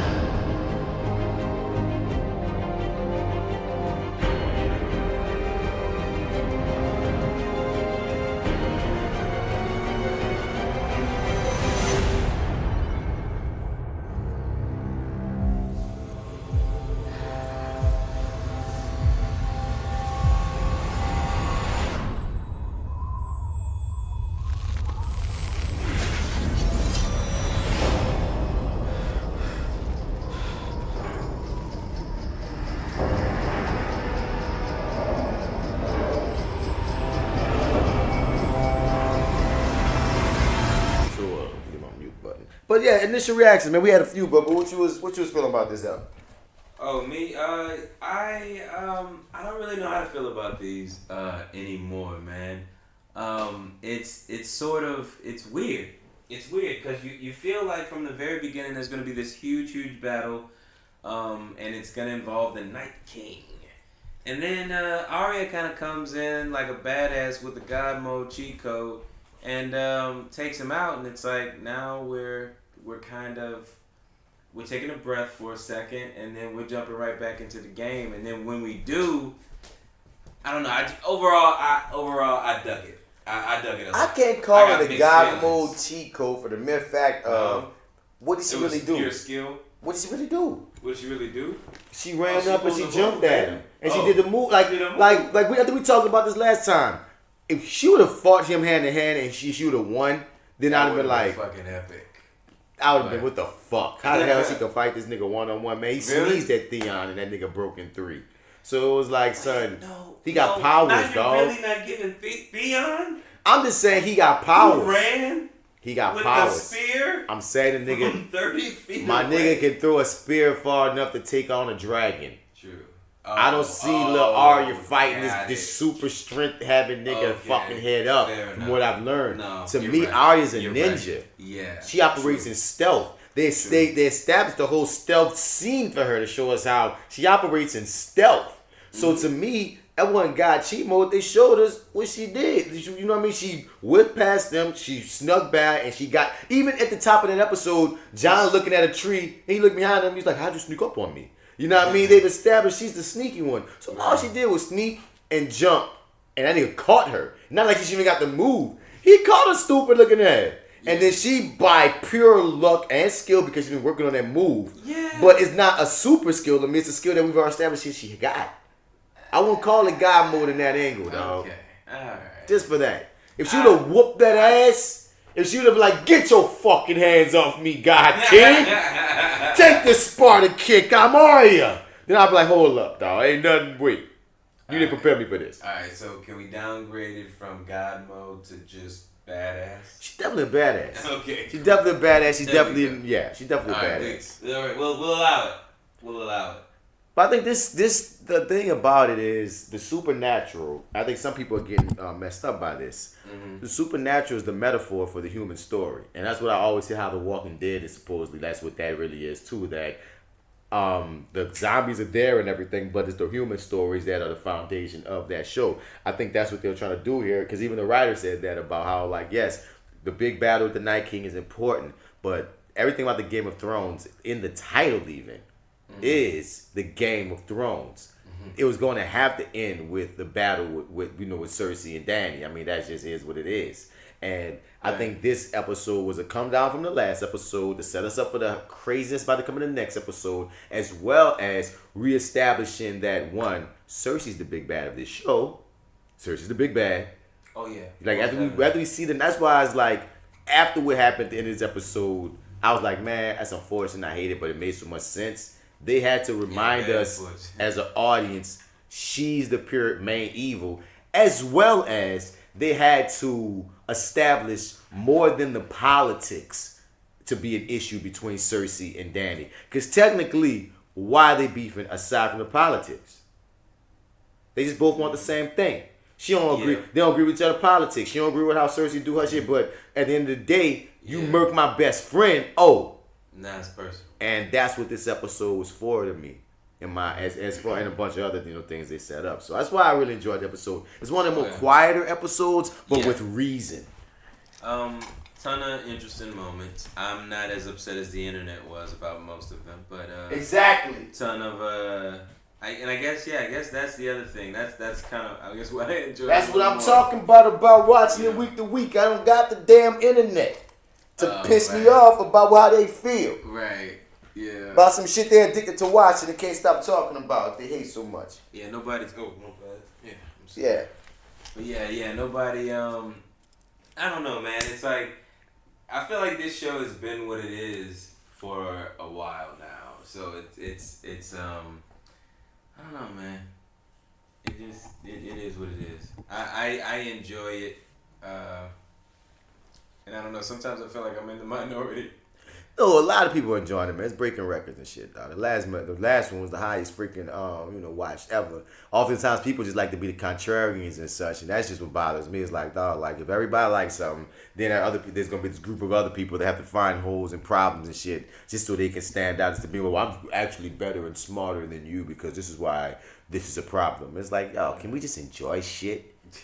There's a meme on Facebook where they got the people, somebody puts their fingers over someone else's lips and said, shh, let people enjoy things. And I really feel that way. Let people enjoy things, man. And this episode started, man, with all of the main dead characters getting their salute, then their salutations. We got Jorah, we got Theon, we got some Dothraki. We find out only 50% of Dothraki gone, eventually. Which, thank goodness. We got little Miss Mormont the motherfucking dog. Already MVP, but Mormont, man, she right there. She had a triple-double. She got a triple-double, son. You hear me? Hell yeah. And, this had to happen, man. That once again, we having a grieving moment. And, Jorah, even his dead body goes out in the friend zone. Kiss right on the forehead. And some tears. And she whispers something in his ear. He did an interview where somebody asked him, what did she whisper? And he didn't reveal it. He said he wouldn't tell, but he remembered what it was that she said. Which is always fun. Like that's always like a fun actor thing. It's like y'all have those moments. Those are intimate and sort of private between the two of you. Like, what was said, or what did she say, or kind of thing. That's always I don't know. And sometimes an actor control motherfuckers, and she might have really just said, "Bed bugs bite." Right. Exactly. Yeah. And niggas like, really keep it personal. Yeah, ask her. You know what I'm saying? And he probably, she could have said something about fucking craft service that morning. Dude, anything, son. Because I remember, when I just did a sex scene, dog, me and the girl in between everything, we goofing off because, that if you doing long hours, you doing, you know, I didn't say like uncomfortable things, but you doing whatever. Doing long hours. I mean like that. I mean like that. I had to do it. I'm sorry. But there are a lot of things that, you know what I mean, we'll be like, you know, having inside jokes on just between us two. That if somebody picked it up, you know what I mean, I can understand that just from the little I've done. So I can only imagine that grand scale. Well, not the fake ass motherfuckers ghost. That's not a real ghost. And they give ghosts a short end. Son, because how they shortchange ghosts so hard. And then at the end of the goddamn thing, you don't even get that man a pet. That nigga done lost his ear for you. You can't even pet the motherfucking CGI thing. Go pet the motherfucker. I thought that was a sort of a cold goodbye myself. I thought it was just me though. No, a lot of people had a problem with that. That was an explosion on the internet as well, son. Really? They even had Joe Boy. They said they put up a picture of John Wick, the John that Ghost deserves. Yeah, good shit. God damn, I miss a lot on the internet. Yeah, man. I might just start sending you memes, dog. I have so many, dog. You're gonna be tripped out of the fucking jokes. But like, yeah, dude. Yeah. But I was about to say, so we mourning all these people, and Theon goes out like a Stark. Sansa puts the Stark joint in his what is his breastplate. Did you watch the after show thing about the episode thing? For this, I don't remember if I did this time. So David Nutter, Mr. Arrow. Like, you know, he was like the director of the first couple episodes of Arrow. Didn't know. Yeah. So he tells Sansa, or fucking forget her real name. Anyway, tells her that you're gonna she's always Sansa. Sorry. She's always Sansa, right? Yeah. So, after I became a Game of Thrones fan, see, I watched X-Men her X-Men before Game of Thrones, and you know she was, you know, that's an actor. She plays Jean. Yeah. Now I'm a Game of Thrones fan. When the new X-Men started dropping. Oh shit, you did, but yeah, okay. I was like, look at Sansa ass. You know what I mean? You Sansa, look at Sansa ass right here talking about she got power. Sansa, get back to Winterfell, girl. You got no damn powers, girl. Get back to Winterfell. What'd you say about it? But the director told her, you know, when you go up to him, you never got a chance to tell him that he's a Stark. And she said, like, she just took that and turned it into a beautiful moment. She just lost it. So it wasn't directed, so she just did that on her own. Mm-hmm. Yeah. That's cool. I love those things. Mm-hmm. I love those things, dog. And I love when the editors keep shit like that, dog. Because nigga like me, I try to do things like that. Try to find moments where I can just throw something in and see if it make the cut, and I'll go back and watch. Because remember we did that on Tough in the Hood too. I was like, I made that shit up. So I like doing that shit to see it. So I just threw that bitch making. And a lot of times they'll respect your shit. Right. You know what I mean? Especially if it make the crew laugh or giggle or chuckle in some way. Right, if it's a genuine laugh, they'll most likely keep it. Yeah. That's why I got this one scene. I might be getting brought back on the show that I just shot a scene on. I interesting. We'll see. Okay. But but it happened. I had a little moment that came out the freaking blue. I just said some shit that just wasn't supposed to be there, but it made like one of the main characters laugh and shit. And I was like, so I just kept it. Never in the script, just kept doing it every time to the point of editor. You're going to have to use it. But they might not. So I can't wait for it to come out. So I can be like, yeah, they use it. Oh, damn. Yeah, there it is. Yeah. But, so that's cool, man. I just love knowing those type of backstories. It gives it a different weight when you watch it back. Right. And as much as I shat on Theon, I always said, you are redeemed once you die defending the Starks. You've done that. You can have your name back. You're no longer Reek. Agreed. You died Theon. Agree. Respect to you. We got to see what happens when Yara finds out. Oh, yeah. I mean, I don't think she'll be too upset. No, she's going to be upset that her brother died. I mean, of course. Oh, that's what I'm saying. That's what I mean. She'll find peace with it because of that. Because that is a big turn. We went from cowering and not even saving his sister to running head up on a Night King. You got to give him that much. Yeah. Come on, son. He wouldn't run up on his uncle to save sis. He watched Sansa get raped the first time. I mean, Theon Enriquez is proud of his dog. So the world go out a real nigga, if it's stupidly in your view, he went out a real nigga. You know what, dude? Terrible ass decision, but because of you, I gotta give it a pass. I mean, you make a really good argument for him. Like I honestly am sitting there, I'm like, I can't really argue with you there. You're right. He he has redeemed himself and pretty much done everything in his ability to do so. So, and it's a complete turnaround. You know what I'm saying? That was an active change. You know what I'm saying? A proactive motherfucker. So it's like, you know, now that you put it all in my head like that, you know what? Terrible ass decision, but respect all the less. I just can't do it. I can't let it go. And now that I'm about to come back to it, yeah, you called it a self-sacrifice. I think it was, come to think of it. Maybe he intentionally was trying to buy time because the plan wasn't for them to win the battle with the Walkers. Their plan was to lure the Night King to Bran. That's what for that moment, Jon was on the dragon just sitting by Bran and the Night King coming. That's when they fly off and had this whole epic moment in the sky. But the plan was always get this nigga to Bran so Jon can murk him. Right. You heard me? So maybe Theon, I think Theon really knew I'm about to die. I'm about to run up on death regardless. Yeah. He died facing death instead of running away from it like he always had. Yeah. Yes. That's a symbolism of him running like a dick. Oh my God, man. I think back and I thought to explain that to somebody and I could not help but to laugh because saying it out loud makes it sound like a comedy. Like no, seriously. Right now, let's just pretend like the audience who's listening to us right now isn't a Game of Thrones fans, even though they're listening to a Game of Thrones show, right? Right. Explain to them how what happened that first time Theon met up with his uncle and he had his sister. And he told him, "Come at me, bro." What? It's like explain to just like try to do it without laughing. Okay, so that's what happened, bro. Mm-hmm. Theon thought he was a badass, and he was slicing up niggas. It was his first fight back, though. He was doing his own little motherfucking thing, dog. Oh, shit, and then his sister been fighting the uncle. And at some point, the uncle beat the sister up, and the uncle was holding the sister.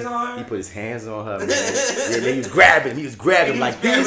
He was grabbing him like this. That's my favorite Buddy Talks, bitch. That's my favorite scene. But like, yeah, nigga. So like, yeah, bro. So the Theon see his sister and his uncle like you said. Come at me, bro. So then Theon that's my uncle, and he got my sister.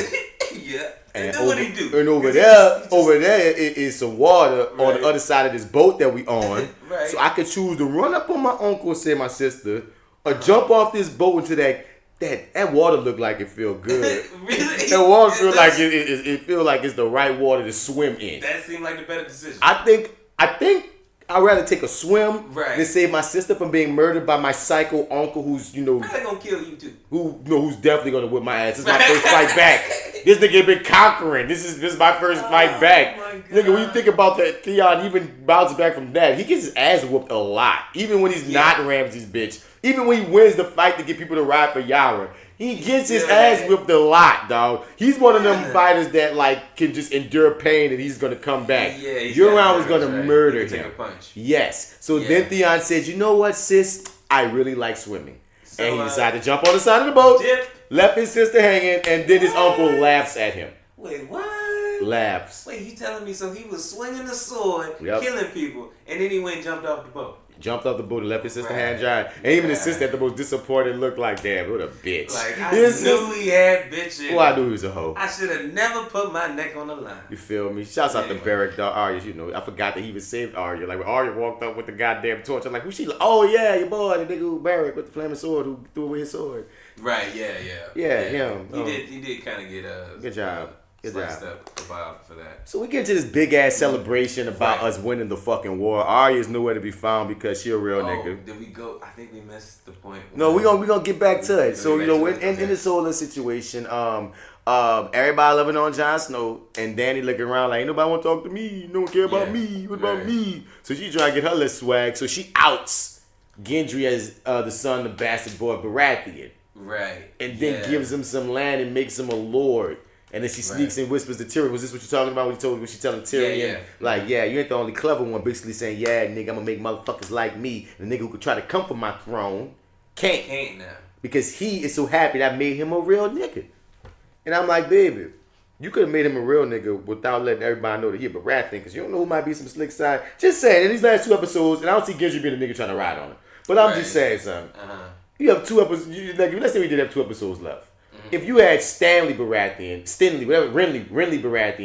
running on it, knowing he wasn't supposed to be the next heir because people believed in him. You got Stannis running on it, when he was the right heir, but no one fucked with him just because you have enough people believing in you. You got Danny, who riding up. She even got a dick, because apparently all you need to do is have a dick to be the nigga. You can save the world 50 times, Danny. You ain't got no dick if you share bloodline, bro. This nigga got it. You got Danny riding up. And still at the fucking same time, dog, all this is going on, and I feel like there are enough Baratheon backers. Genji could be like, well, look, I'm a son. I wouldn't have sold niggas his last name, but still, she tried to hide. She tried to hide a real nigga move within a clever move, and still didn't get the love that she really, really wanted in the end. Yeah, it's. I mean, it's sort of.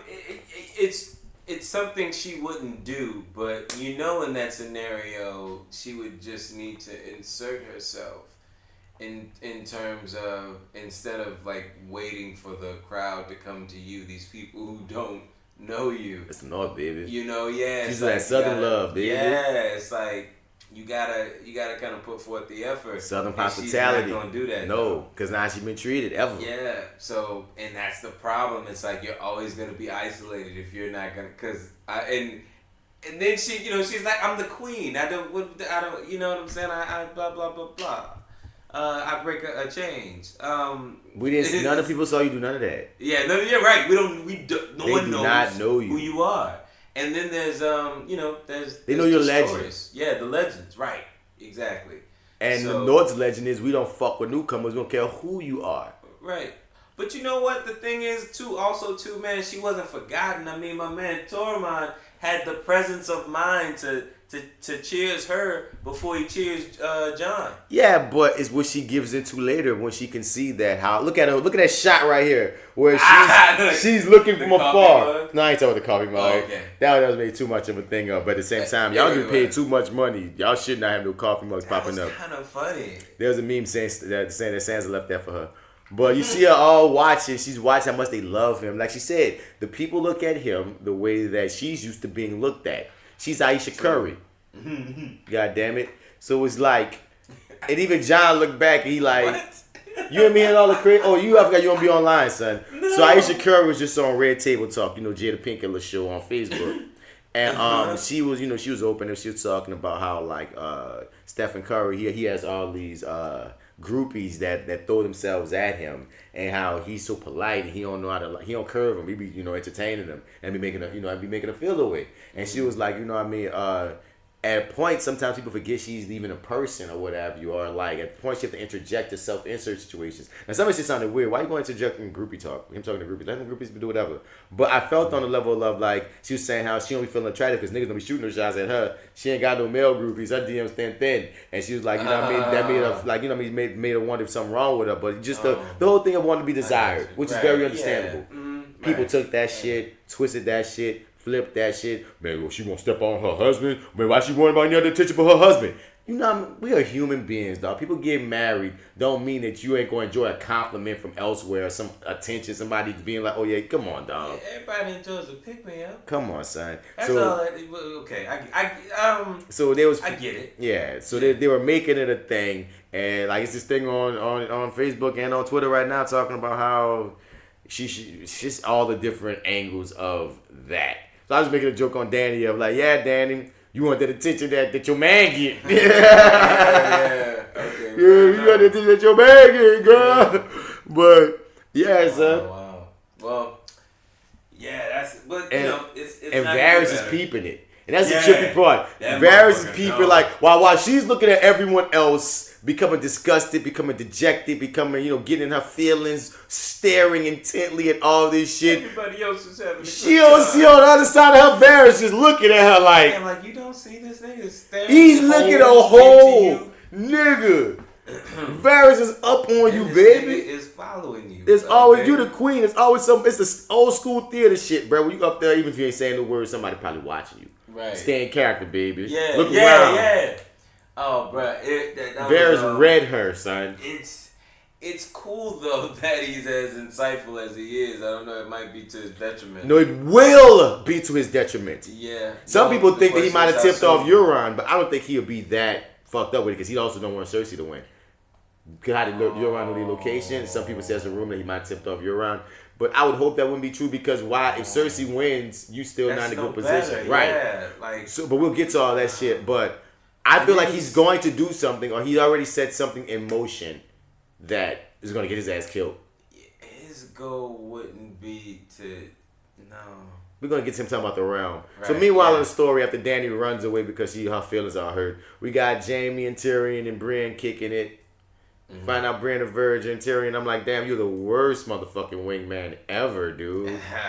Like, we was all having fun, and then you went in her neck, like, nigga. why you ruin the fun, man? It's your game. This is a terrible fucking game. You supposed to pull her into the game so we can have some fun, and then me and we're connecting, baby. You just scared her off. You fucking ruined it, man. Ugh. Yeah, we shouts out to Podrick. I like Podrick. I'm just saying shout out to him for no goddamn reason. No, Podrick is awesome. Podrick with his confident ass walked in and took Hound's Castaway. And why Hound is just like grumped the hell out. I mean, yeah, and I don't know. He's never really been a lovey-dovey or even, I don't know. Have we ever seen the Hound with a woman?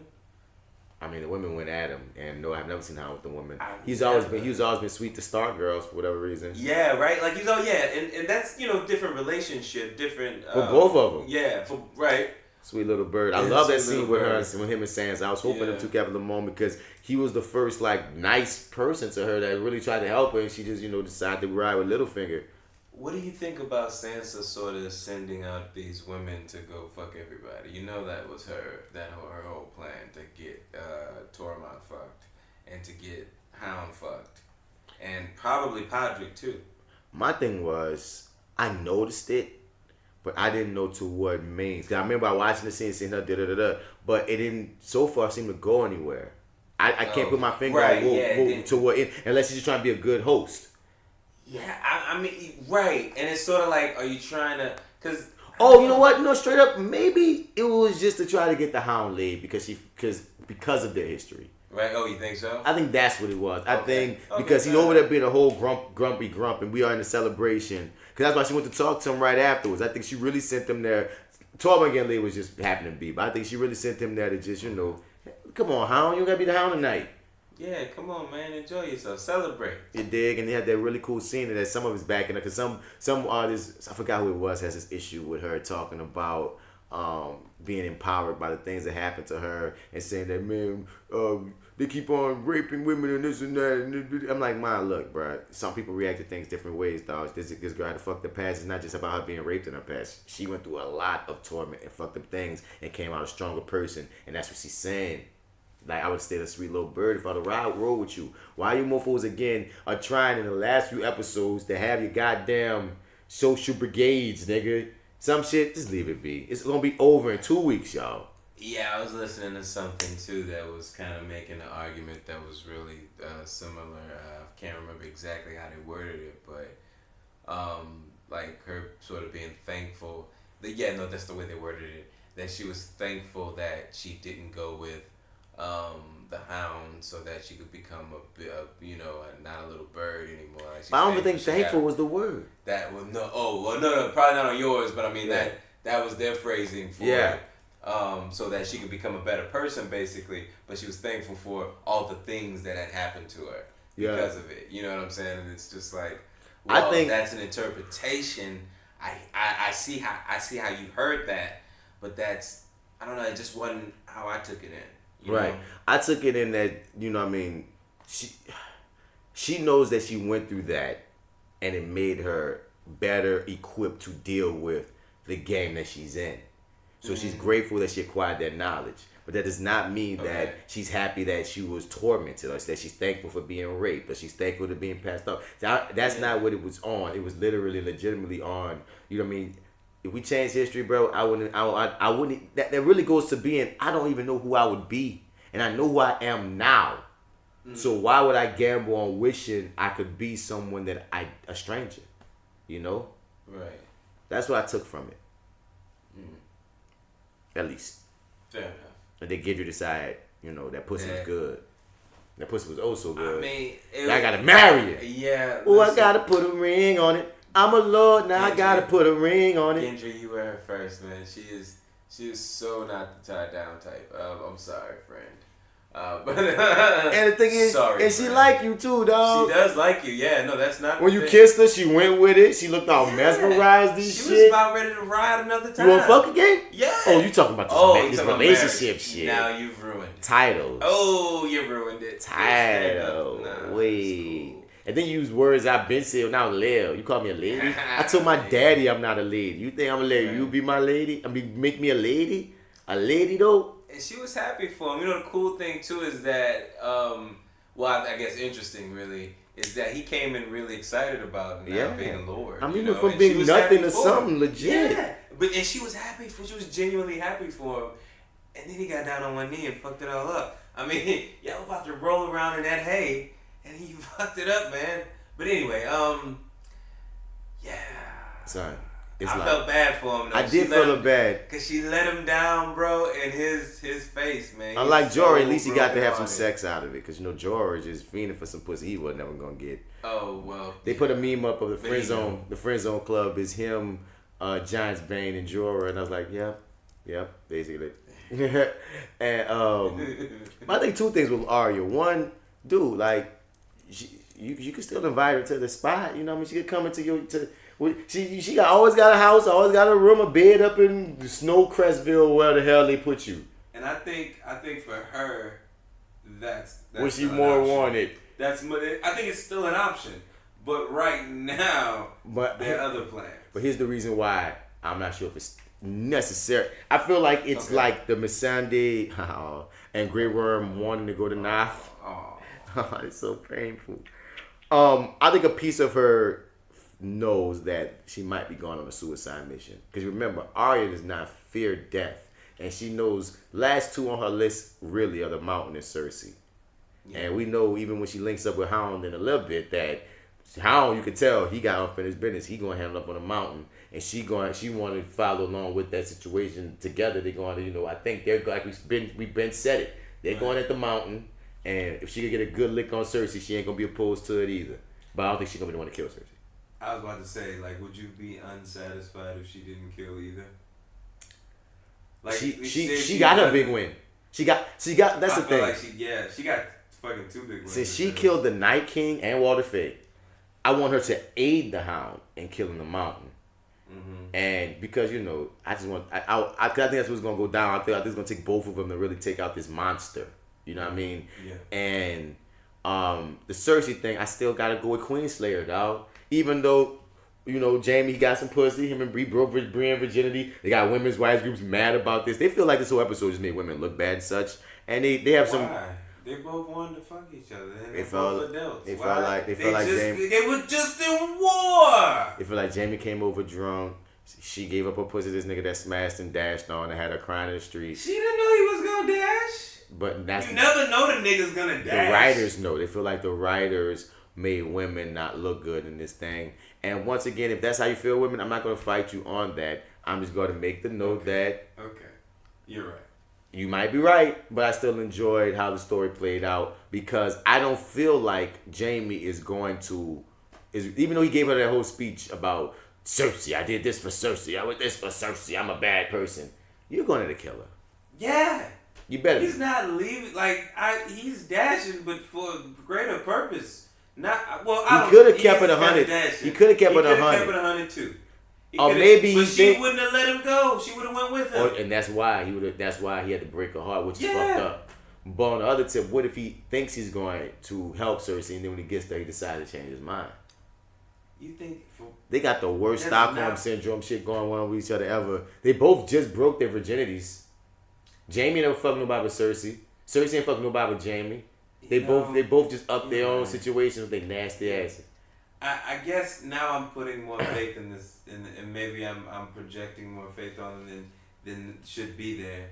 But you know what? I do see story wise him more so getting there and finding out that she's passing off his fucking baby to Euron, as Euron's child, and Qyburn and everybody being complicit and shit. And they definitely, actually, she wants him dead any fucking way. Yeah. So as soon as she sees him, he's fucking dead on arrival. Hell, hopefully the Mountain doesn't see him first. And nigga did. And that's another thing. That's why I really hope he's going to the killer. Because they did have that scene with Bronn. Bron told you. Straight up. Like, how did he get the bow? Bruh, straight up. She Whatever. sent me to murder you guys. Yeah. And Tyrion, remember this deal. Like, I'll double it if they ever. And Brown like, I'm talking to you. You ain't got a fucking hole in your head. And I love that line he had about how like, that's how you think you got your wealth. Somebody was really good at murdering. Cutthroats got you your game. And then some type point, they really great, spoiled ass grandchildren gonna sit up and tell niggas like me I'm wrong for it. And I was like, ooh, nice one, Brown. You think we'll see Brown again? Mm-hmm. Think he's gonna come back? Because that wouldn't be a bad character goodbye for him. Because he said, my fighting days are over. I feel like a Lannister is going to pay their debt and get a little bit of revenge. Why they gonna kill Brian? You don't think they're going to kill Brian? They're not going to kill Brian. Brian threatened I don't know, man. They understand the business of it, bro. They don't be taking that shit personally. Well, maybe he'll come back. No, he's gonna tag him at least. He might punch him though, but I don't think I think they know, since they know he's a sellsword, they know he's a goddamn cutthroat ass nigga. I think that the fact that he talked to them is what's gonna give them. He kind of came in Debo style. He extorted them. He definitely extorted them. And you know what I'm saying? Talking, yeah, he did talk. But he could have murdered them. He did not converse. He could have waited till they came out of that building and sniped. He could have, but I feel like if the plan was to go in and see what better deal, see what the counter offer would be, he kind of just like, I don't know, I kind of thought to some extent that him and Tyrion were friends. We don't have to go too deep into that, but that happened in this episode, right? Yeah. Okay, yeah. So, like, I just kind of felt like they were friends. I felt like that was a little, he went hard on him. Hey. And if the plan was to hear what the counteroffer was, you came in guns a-blazing, He wanted to be taken seriously. Because at first Tyrion wasn't taking him seriously. Then you had to let him know. You let him know, I'm not playing with you. True. We're in the medieval days. You got this 2019 mind, nigga. We're medieval, bitch. Let me let you know. We're men. Yeah, you We're men. You're going to talk to me. You're going to speak to me as a man with blood coming from your face. Yeah. Ooh, yeah. That fucking, that looked like it hurt too, nigga. Alright. But alright. Whatever you say, nigga. Then we got this Targaryen and Targaryen makeout session that ends with Jon pulling back. And I felt like for a split second, Jon like, you my TD though. You my AT. And she's like, Throne, you must swear people to secrecy. You must shut the fuck up. You must shut. She was bugging. Dany was bugging, dog. You're fucking, you're starting to lose it, baby. It's getting to you. You slowly unravel. You lost Jorah. That's getting to you. Because all through this episode, she takes losses. She loses. She's been taking L's. She lost. She gonna lose Missandei lady. She loses Rhaegar. I mean, dog. She's taking L's after losing Jorah. Yeah. She's not in a good mental space, and she even's begging. Who would ever see Dany begging? She said, "I'm begging you, bro. I want this. I need this." Jon don't even want it. Jon like, baby, I love you. I just need to tell my family, and she ain't even stupid. Oh, you Jon, why would you do? Yeah. She like, your family don't like me, nigga. Now, I don't know how well Jon knows the new Sansa, but there was not a fiber in me that felt like she was really gonna hold that in. Dog. And I kind of was like, well, you know what, mate? She is a Stark, dude. Hold her at her word. She said she wouldn't fucking say nothing. She ain't gonna say nothing. And I kind of thought she was gonna hold it all in until the last fucking second. And I'm like, God damn it! I have faith in you. I'm sorry, I'm jumping the gun. At no point did I ever believe that Sansa ass was gonna keep that to herself with how they've made how rocky they made their relationship. I feel like Arya's gonna keep it to the death, dog. Yeah. Sansa don't fuck with her in her gut, because Jon told her while having a conversation about how she don't fuck with her. Why in the hell would you tell her then? Sansa, even in the war room, gave a great idea. Like, yo, you need to wait. Let all our troops heal up before you start rolling out, dog. You ain't even playing this smart. Now understand where Dany coming from on the level of, dog. Y'all detoured my plan. I've taken losses. Y'all ain't about to fall back now that I want to go on my plan. My nigga, your troops need to rest too. She ain't looking at it like that, dog. It's like you act like it's all us. Nah, bro. Nigga, everybody need a break. Yep. And I don't know, man. I felt like to that appeal, you had to. She tripping. But she's off. At least heard him out. She's off right now, son. Like all these things that's happened, dog. And that dog, Jon being a Targaryen, because she don't give a fuck again. Like they even have this conversation later. She don't give a fuck about him being a nephew. It's just coming down to you're a true threat to my power. You're the best kind of threat for other people to use against me because, nigga, you like Varys break down why Jon would be a great king. Nigga, the nigga that don't want it, the nigga that's actually humble, the nigga that's actually a war veteran, a nigga like them who will fight for the people, literally. Like, he has all the credentials on his resume to be an awesome king. And she up here seeing like, dog, that's Beyonce. And I get trying to get people to look at me.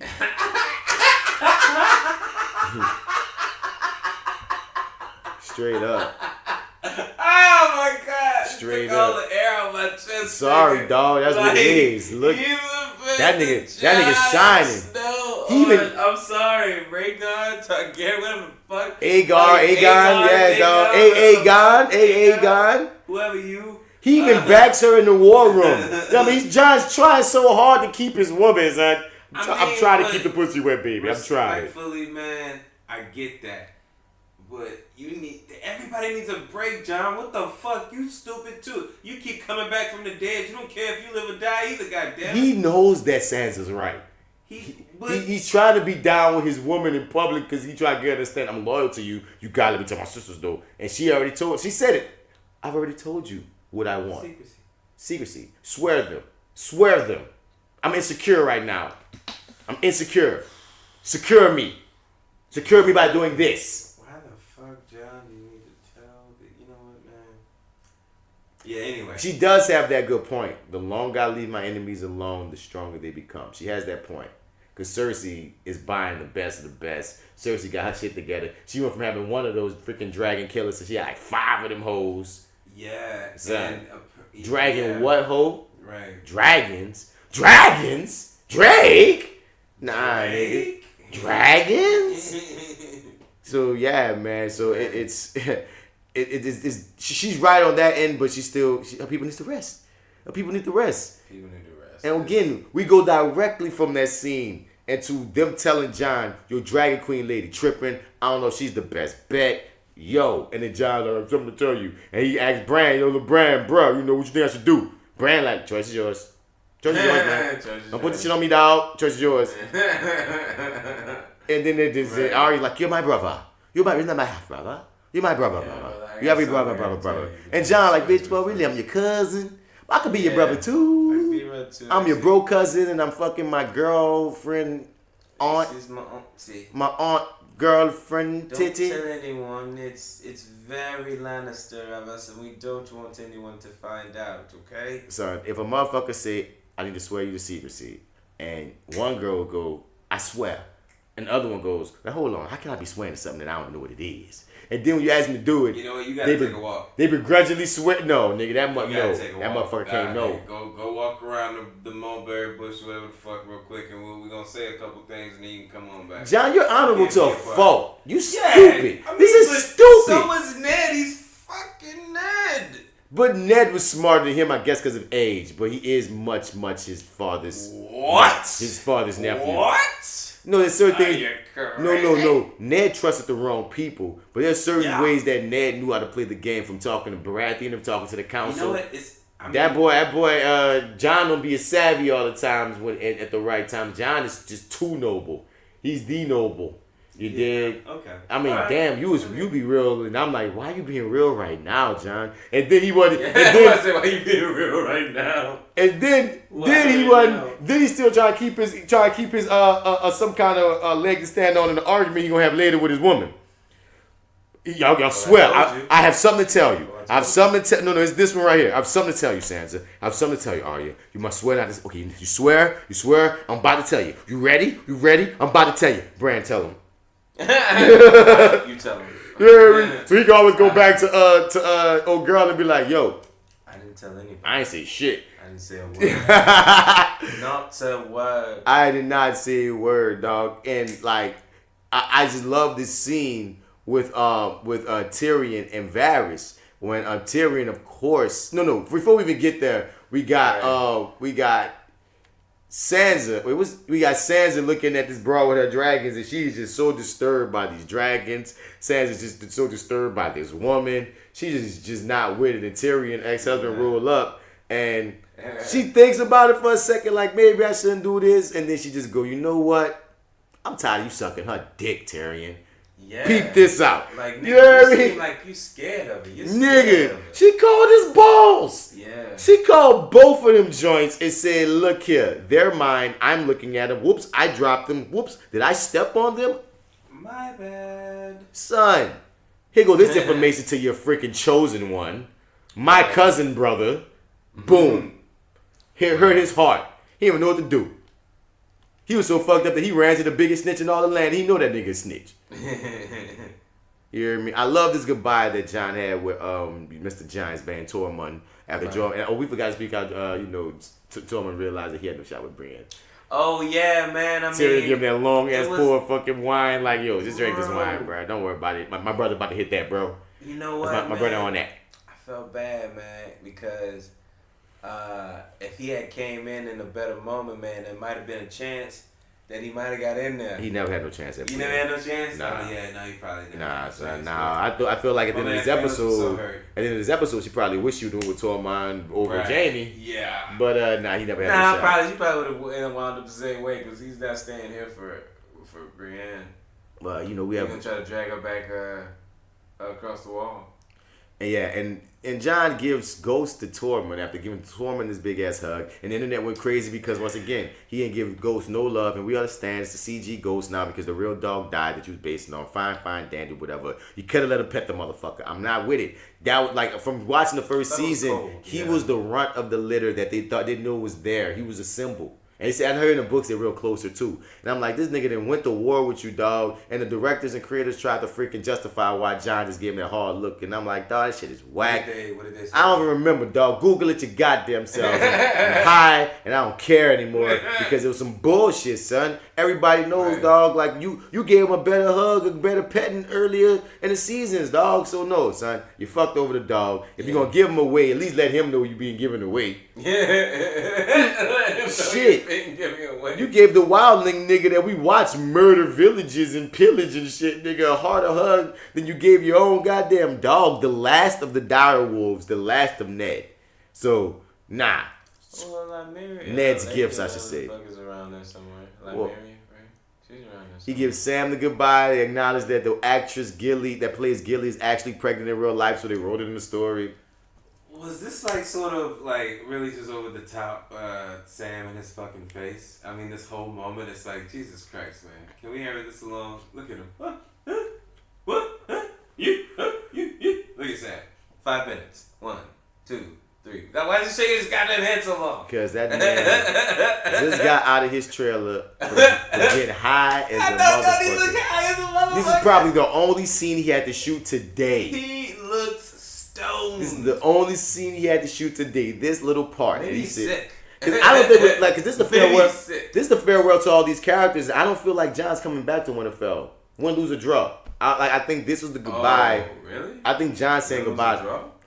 Either he's gonna die out here, be king out here, but I don't think he's coming back to Winterfell, and that we're gonna see in this series. I think that's why they made these goodbyes so major. We're not seeing Sam no more. We're not seeing Tormund no more. Oh. Their stories are wrapped up, and I feel like the way Jon leaves doesn't feel like. I feel like his character saying goodbye, like and final goodbye. He's either gonna be king or die at this point. That's his trajectory. That's what it feels like. Give your freaking dog a goddamn hug, man. He even looked at him. He gave him a light nod, but that nod almost looked like you disappointed in him. You only have one ear now. You gave him one ear. I don't want to. Absentee dad nod, like. I don't appreciate you. You're not even a full dog anymore. Good to see you, son. And we have the queenships, and we have this one moment that's so feel different now. This sweet out the blue moment that Games of Thrones set us up for, where Missandei and Grey Worm hold hands and smile at each other on the boats. I was like, oh man, you're gonna die. Oh my God, thinking. I didn't think that at all. And then it get to this point, I'm like, wait a minute, what if she dies? No, I didn't never think it. You got a good eye on that one. Oh, yeah. I didn't think it at all. And I'm like, son, but y'all gotta think this too. They can see y'all boats coming. Y'all don't think that they gonna fight you on this? And you're around people are the ones that fight in the sea. Don't you remember the last thing that happened to somebody who just rolled up in ships like this? Like they got it worse. They did get it worse than y'all. Never mind. Like that shit never really ends well for you. No. Rolling up on them, that never ends well. They have a big castle. They can see all coming, and they strap. But before we get to that, we have that great conversation with Tyrion and Varys about Jon versus Dany, and Varys basically let Tyrion know that I'm not on board no more. I'm with the realm. And Tyrion like, what the fuck do you mean with the realm? Don't say the realm. Get out of the realm shit. Explain yourself. Fuck. And Varys on the level of, I come from the streets, bro. I'm always going to look out for the streets. If I feel like the nigga that's about to be leading the streets ain't the person for it, I'm going for the person for it. Jon and Tyrion like, boy, you just a flip-flop and flop-flipper. But yeah, but respect, my man did. Well, here's the thing. Wait, pause before that. Varys said the real. He said, yo, Tyrion, how many people know? I think Tyrion said like 8 or something. It's no longer a rumor, now it's information. Not a secret. Not a secret, now it's information. I love that line, but continue. Right. Shit, what was I saying? What was I talking about? I think we're talking about where we are now. I was just talking about Tyrion giving Varys shit. Varys is not on board. He's with the realm. I wanted to. Okay, yeah. So, we gotta remember in the very beginning. You gotta remember how she worded it, because she said, "Before you conspire against me, look me in the eye and let me know that I'm doing the people you look out for." Dany said that to Varys? Yeah. I remember that. That's cool. Okay. Yeah, it was like she told him that, and she was like, and he's like, yeah, of course. And like, if you don't or whatever, they'll be held to pay a fire or bring or whatever. B. Like, yeah. So B is going to happen. Yeah. That's what it looks like. Right. I don't think he's about to look her in the fucking face. Well, or maybe he might try to, and she's so angry about what happens at the end that he misses his chance and then does some other shit. But sorry, man. That thing that hurts me every time I see it. For the people listening, we just watched Rhaegar get hit with that chopper, spears, that yapper. Yeah. Dome check. But so she tells him that, and then he look. That's exactly what he does. He looks in the eye and says, "This is a mistake," and she goes head first into that mistake. It seems so. When does he do that? He does that after this. After the scene that we're watching. So okay, we're gonna get to that. Yeah. So we're watching Euron basically take out the dragons, and Dany almost got her ass murdered, and all the ships got fucked over, and basically we lose Missandei. And I still had hope. How the hell did they get Missandei and no one else? Question marks and shoulder shrugs. Shoulder shrugs. I don't know if it's the plot. What? You dig? And that's when I started feeling like Missandei might die, but not put it on my head, man. I put it on my mind. I said, no, they're going to save her in some kind of way. They're going to torture her. They're going to put her in a dungeon or some shit. She ain't going to die right away. Because when we saw a chance to save her. But once we saw Cersei had her, we should have known she was dead. I knew she was once dead. She was on top of that. Exactly. It was like, once I saw her on top of the tower, like, she's dead. Now I thought she was going to get pushed, but did you, at any point, did you even go into well, I don't want to jump too far ahead. So right now we watching Euron get lied to. That is not your child. Yeah, but he's so, maybe they fucked a couple times in between the last time we've seen him. But I kind of felt like, bro, you gonna fall for that, man? I mean, because he better count your days, nigga. Dog, because he told her he was gonna put a prince in her belly. He did, and but so was she that gullible? Yes, this is the times. This is the time, dog. And Cersei so petty. One of her little shade lines after they fucking took out another dragon and took them all out. So much for the breaker of chains. Stupid, look at that. Yeah. She is so mean. She is so mean. Yeah. So this scene right here, that's what you're talking about. It's the very next scene. So when he's trying to tell her that she might be making a mistake running into her, but she has a point. They did take Missandei, and whether they go in or not. But she listens, though. She ends up listening. Because Varys and Tyrion say, be diplomatic and give her a chance to surrender. Oh, well, we know that's not going to fucking happen. And like we said from the top, that's a dumb. She feels like she's winning. Why would she even think? Why? Yeah. Why? I mean, I like how they try to play it, though, to the point where we're supposed to believe that there's a chance that she might listen to reason. And Cersei. then, Cersei landed dashing. So, he's like, please, for your child's sake. I'm like, nigga, they killed the dragon. All of your troops aren't even there yet. Right. I mean, what are you gonna do? And Varys, what are you but we gonna can't do take this kill out. You all right now, all of them. Oh, we gonna get to that. But Varys is saying, at least don't burn up the city. And she like, they're not even in the city. The people, she got them in a red keep right now. And he like, I don't give a goddamn though. You brought up the city, that's a symbol that's making you seem like the bad guy. Because you got to remember, they're telling stories about you. Sometimes they rather be with the enemy that they know.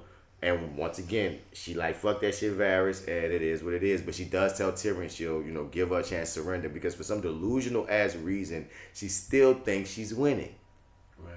And Varys let Tyrion know, man, like, yeah, that was a dope scene, like that whole thing that they had, that exchange there. It's because it's inevitable, I imagine, because Varys sort of kind of states where he stands with everything. He's an honest guy and he's very straightforward. He direct, very direct. Told you everything that was gonna go down if it went sideways. Right. And this shit is going sideways. He said, if I ever turn on you, this is gonna be why. Yeah. You showed me the reason, my why.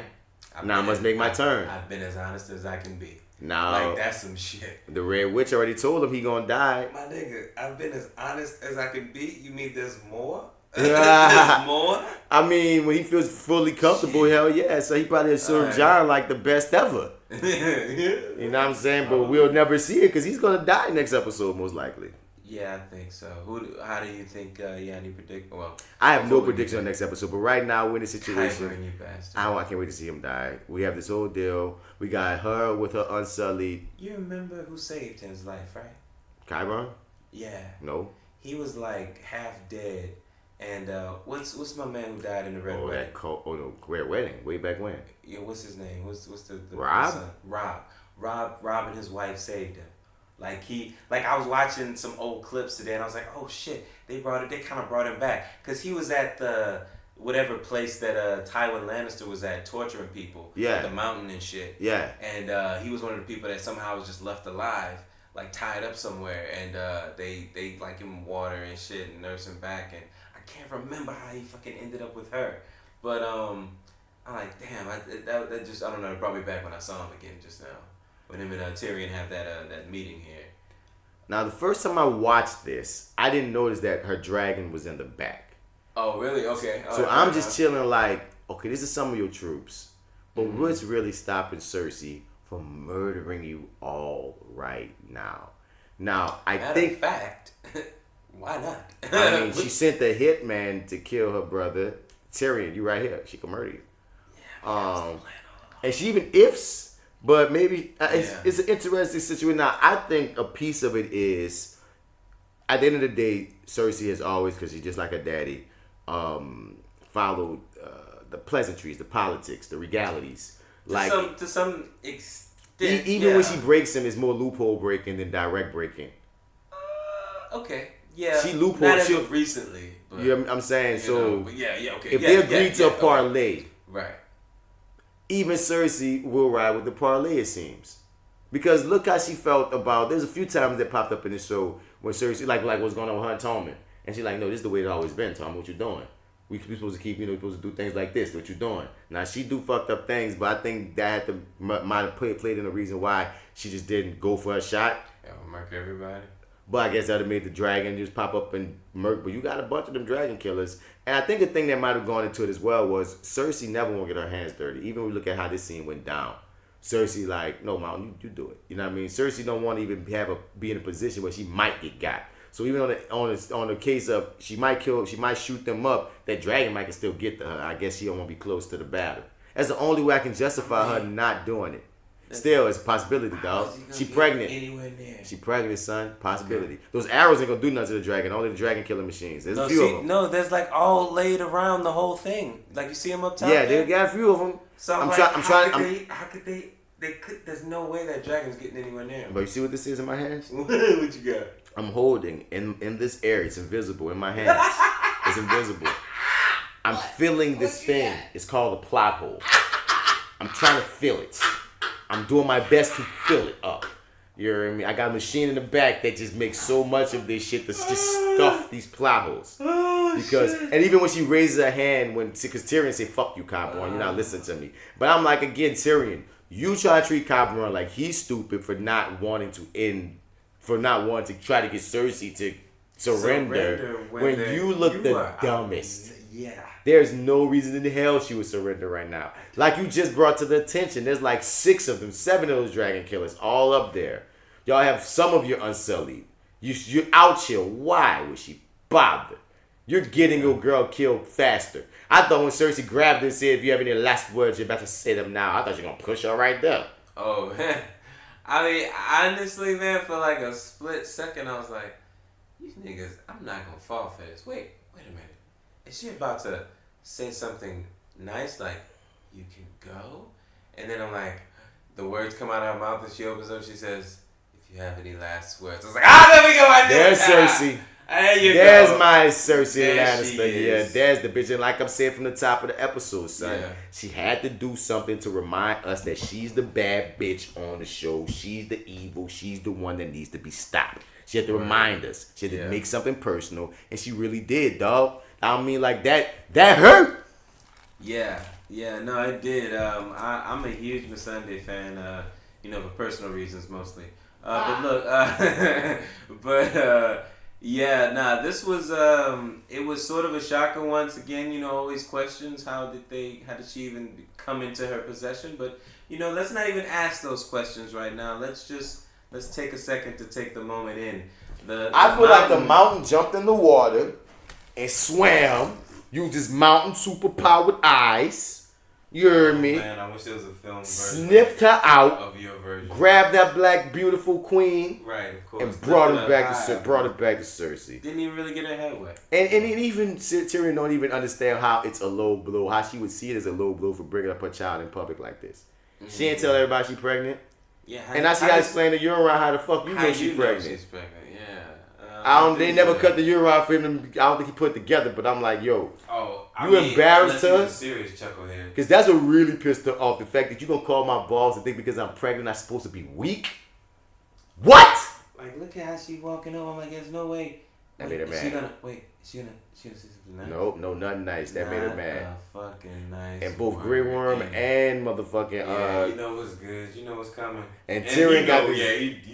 Tyrion, you are not good at your job. You're not really good at this job right now. You're not doing well. I think you have the capability to be good at the job, but right now your last few plays ain't been the best, homie.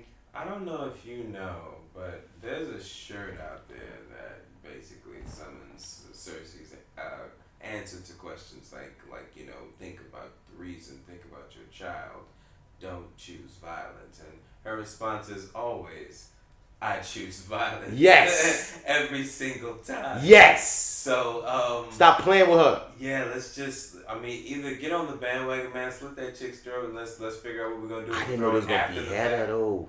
I didn't know what they were going to do. I thought she was going to kick ass off and she's going to fall to her death. Or she's going to say her last words and jump. And even when she said her last words, I thought the dragon was going to come. I thought this nigga was gonna put hands on it. And then he picks out the sword. I'm like, oh shit, is he gonna fucking impale and lift the ass in the air? When he just cuts her head off, I was like, okay, that was quick and painless. No, nigga, that made even watching it now, and and then they cut the Grey Worm, and as her body falls, that hurt. See, that's shot though. Son, cutting the Grey Worm's reaction to seeing the love of his life, the only love he's ever had, get her head cut off, and her body falls from the top like it ain't shit. My nigga, dog, I could, dude, that fucked with me. That's my 4th worst kill. First one's Ned, second one's Red Wedding, third is Prince Oberyn, 4th for me is goddamn this one. On the top 5 Dead or Alive Game of Thrones kills that really hurt. Yeah, I can't disagree with that. Those 4 just, this 5th one is lingering I ain't thinking about. But these 4 really hurt. Hurt, my nigga. And, yeah, man. She said Dracarys and that Drogon said, nah, dog. I ain't like these other dragons. I don't cheat on my woman. If it ain't her saying that shit, I ain't going. I do not recognize that voice. Beep. That was a nice try, though. Nice try, but I knew they really meant burn these motherfuckers, and I felt that. Burn them all. And that's why I'm like, yep, fuck your town. Your girl about to come through there burning things up if she could get them past them weapons. And yeah, it was an intense ending of. Once again, she lost her best friend. You lost a dragon, your best friend, your best male friend, your gay best friend buddy guy, I mean, dude, your mental state, your love of your life, you don't think you can trust him because he has freaking heir to the, like, so much is going on in her mind at this point that as a character, you see the break coming. Yeah. You feel it. It's on the tip of everything. It's right there. I mean, somebody also made like a reference actually to Cersei being the Mad Queen because of what she did at the Sept. I been felt like she was the Mad Queen. That's why I was like, that's why Jaime gonna kill her and be the Queen Slayer. But they doing double the madness. Right, that's what I'm saying. So like now your girl, like we see her really like, well, I don't know if it's as slow as it normally is, but she's slowly unraveling in front of us, and it's like by the time we get to the end of this, man, it's like who we gonna have? Oh, you know, right. It's kind of it's scary. It's but I'm interested sort of to get on that get going on that journey. Amelia Clark said this is gonna be the biggest episode they've done. This next one coming up, Yep. episode 5. Yep. Wow. Okay. It might be the biggest of the season, and you have to see how Granddaddy do it. The penultimate usually huge, and the last one of the season usually will come down with a big ass cliffhanger at the end. That's usually how they do theirs. So they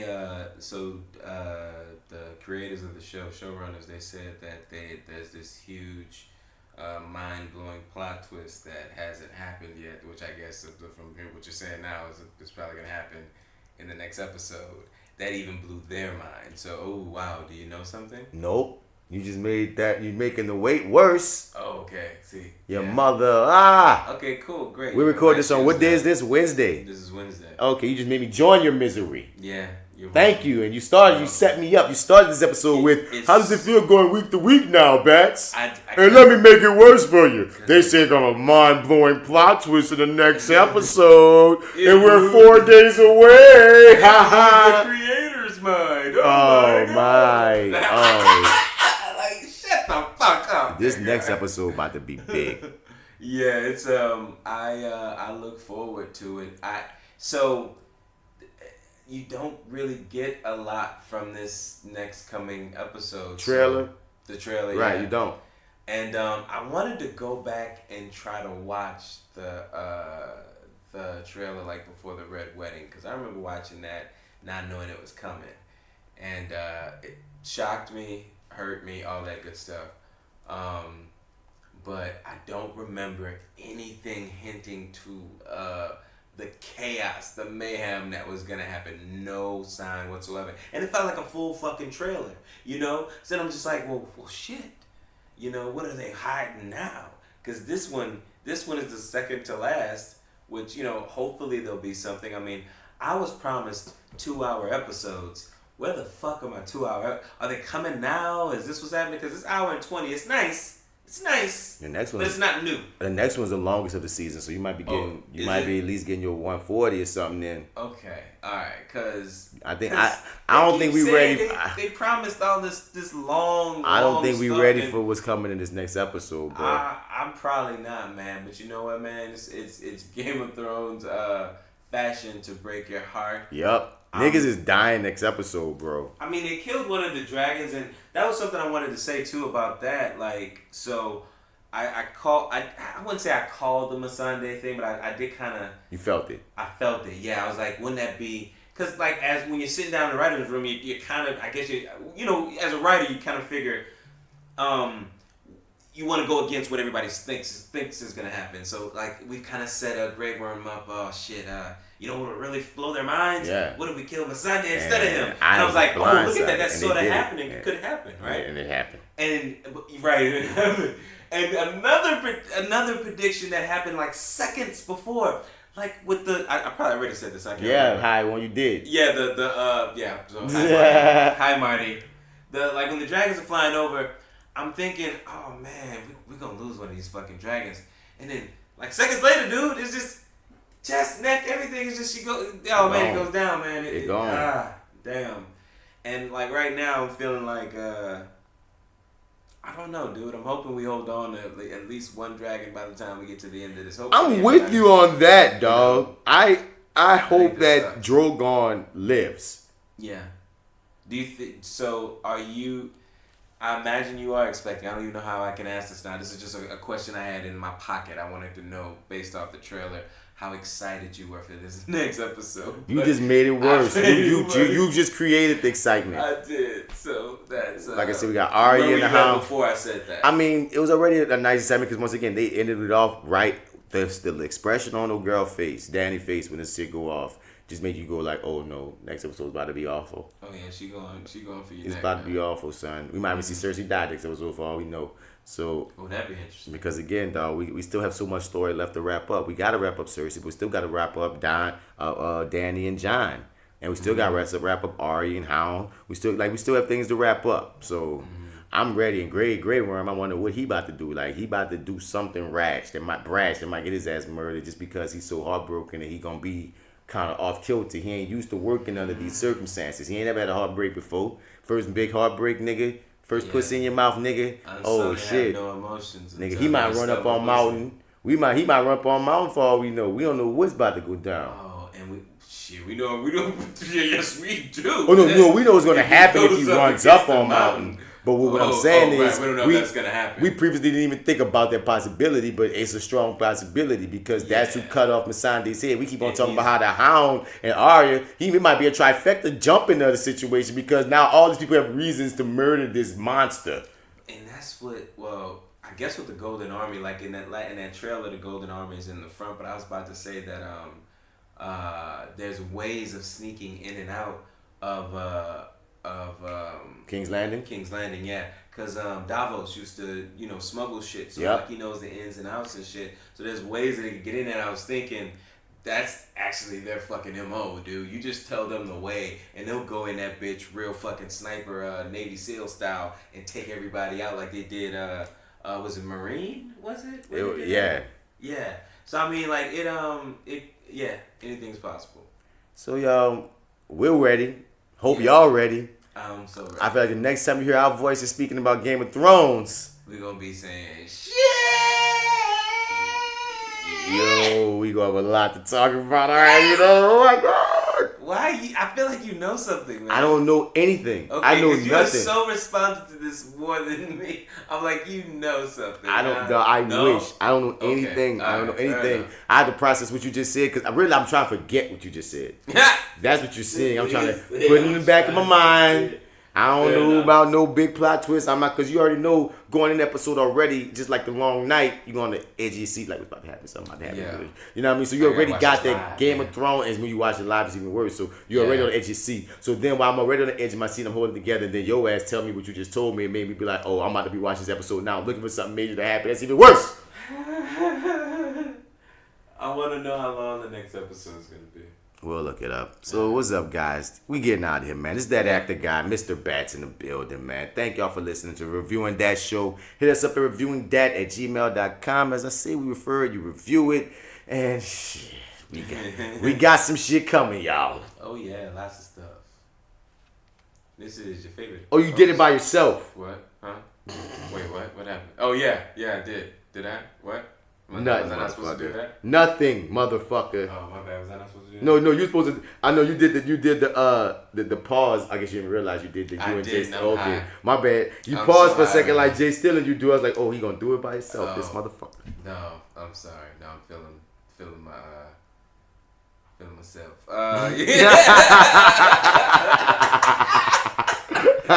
Get this nigga out of here. Marty, M-A-R-T, what's 504 on Instagram, Twitter, and Snap at the chat. So go to lowrainpictures.com, click on the Your30 tab, where our co-host will show there with, what's his name? Who that? The Black Actopedia, the arrogant observer who can be heard. He that. There on Your30 with Marty and the Arrogant Observer. Check it out. Also, we can be heard on the Acting While Black podcast. Acting While Black. Y'all thought they was gone, but they coming back, baby. Big time, man. Big time. So we got the content for y'all, man. We got it coming, dog. And, we just happy that y'all peeping us out, man. Hit us up, man. Yeah. And I guess till next round. We on. Game of Thrones. Yeah.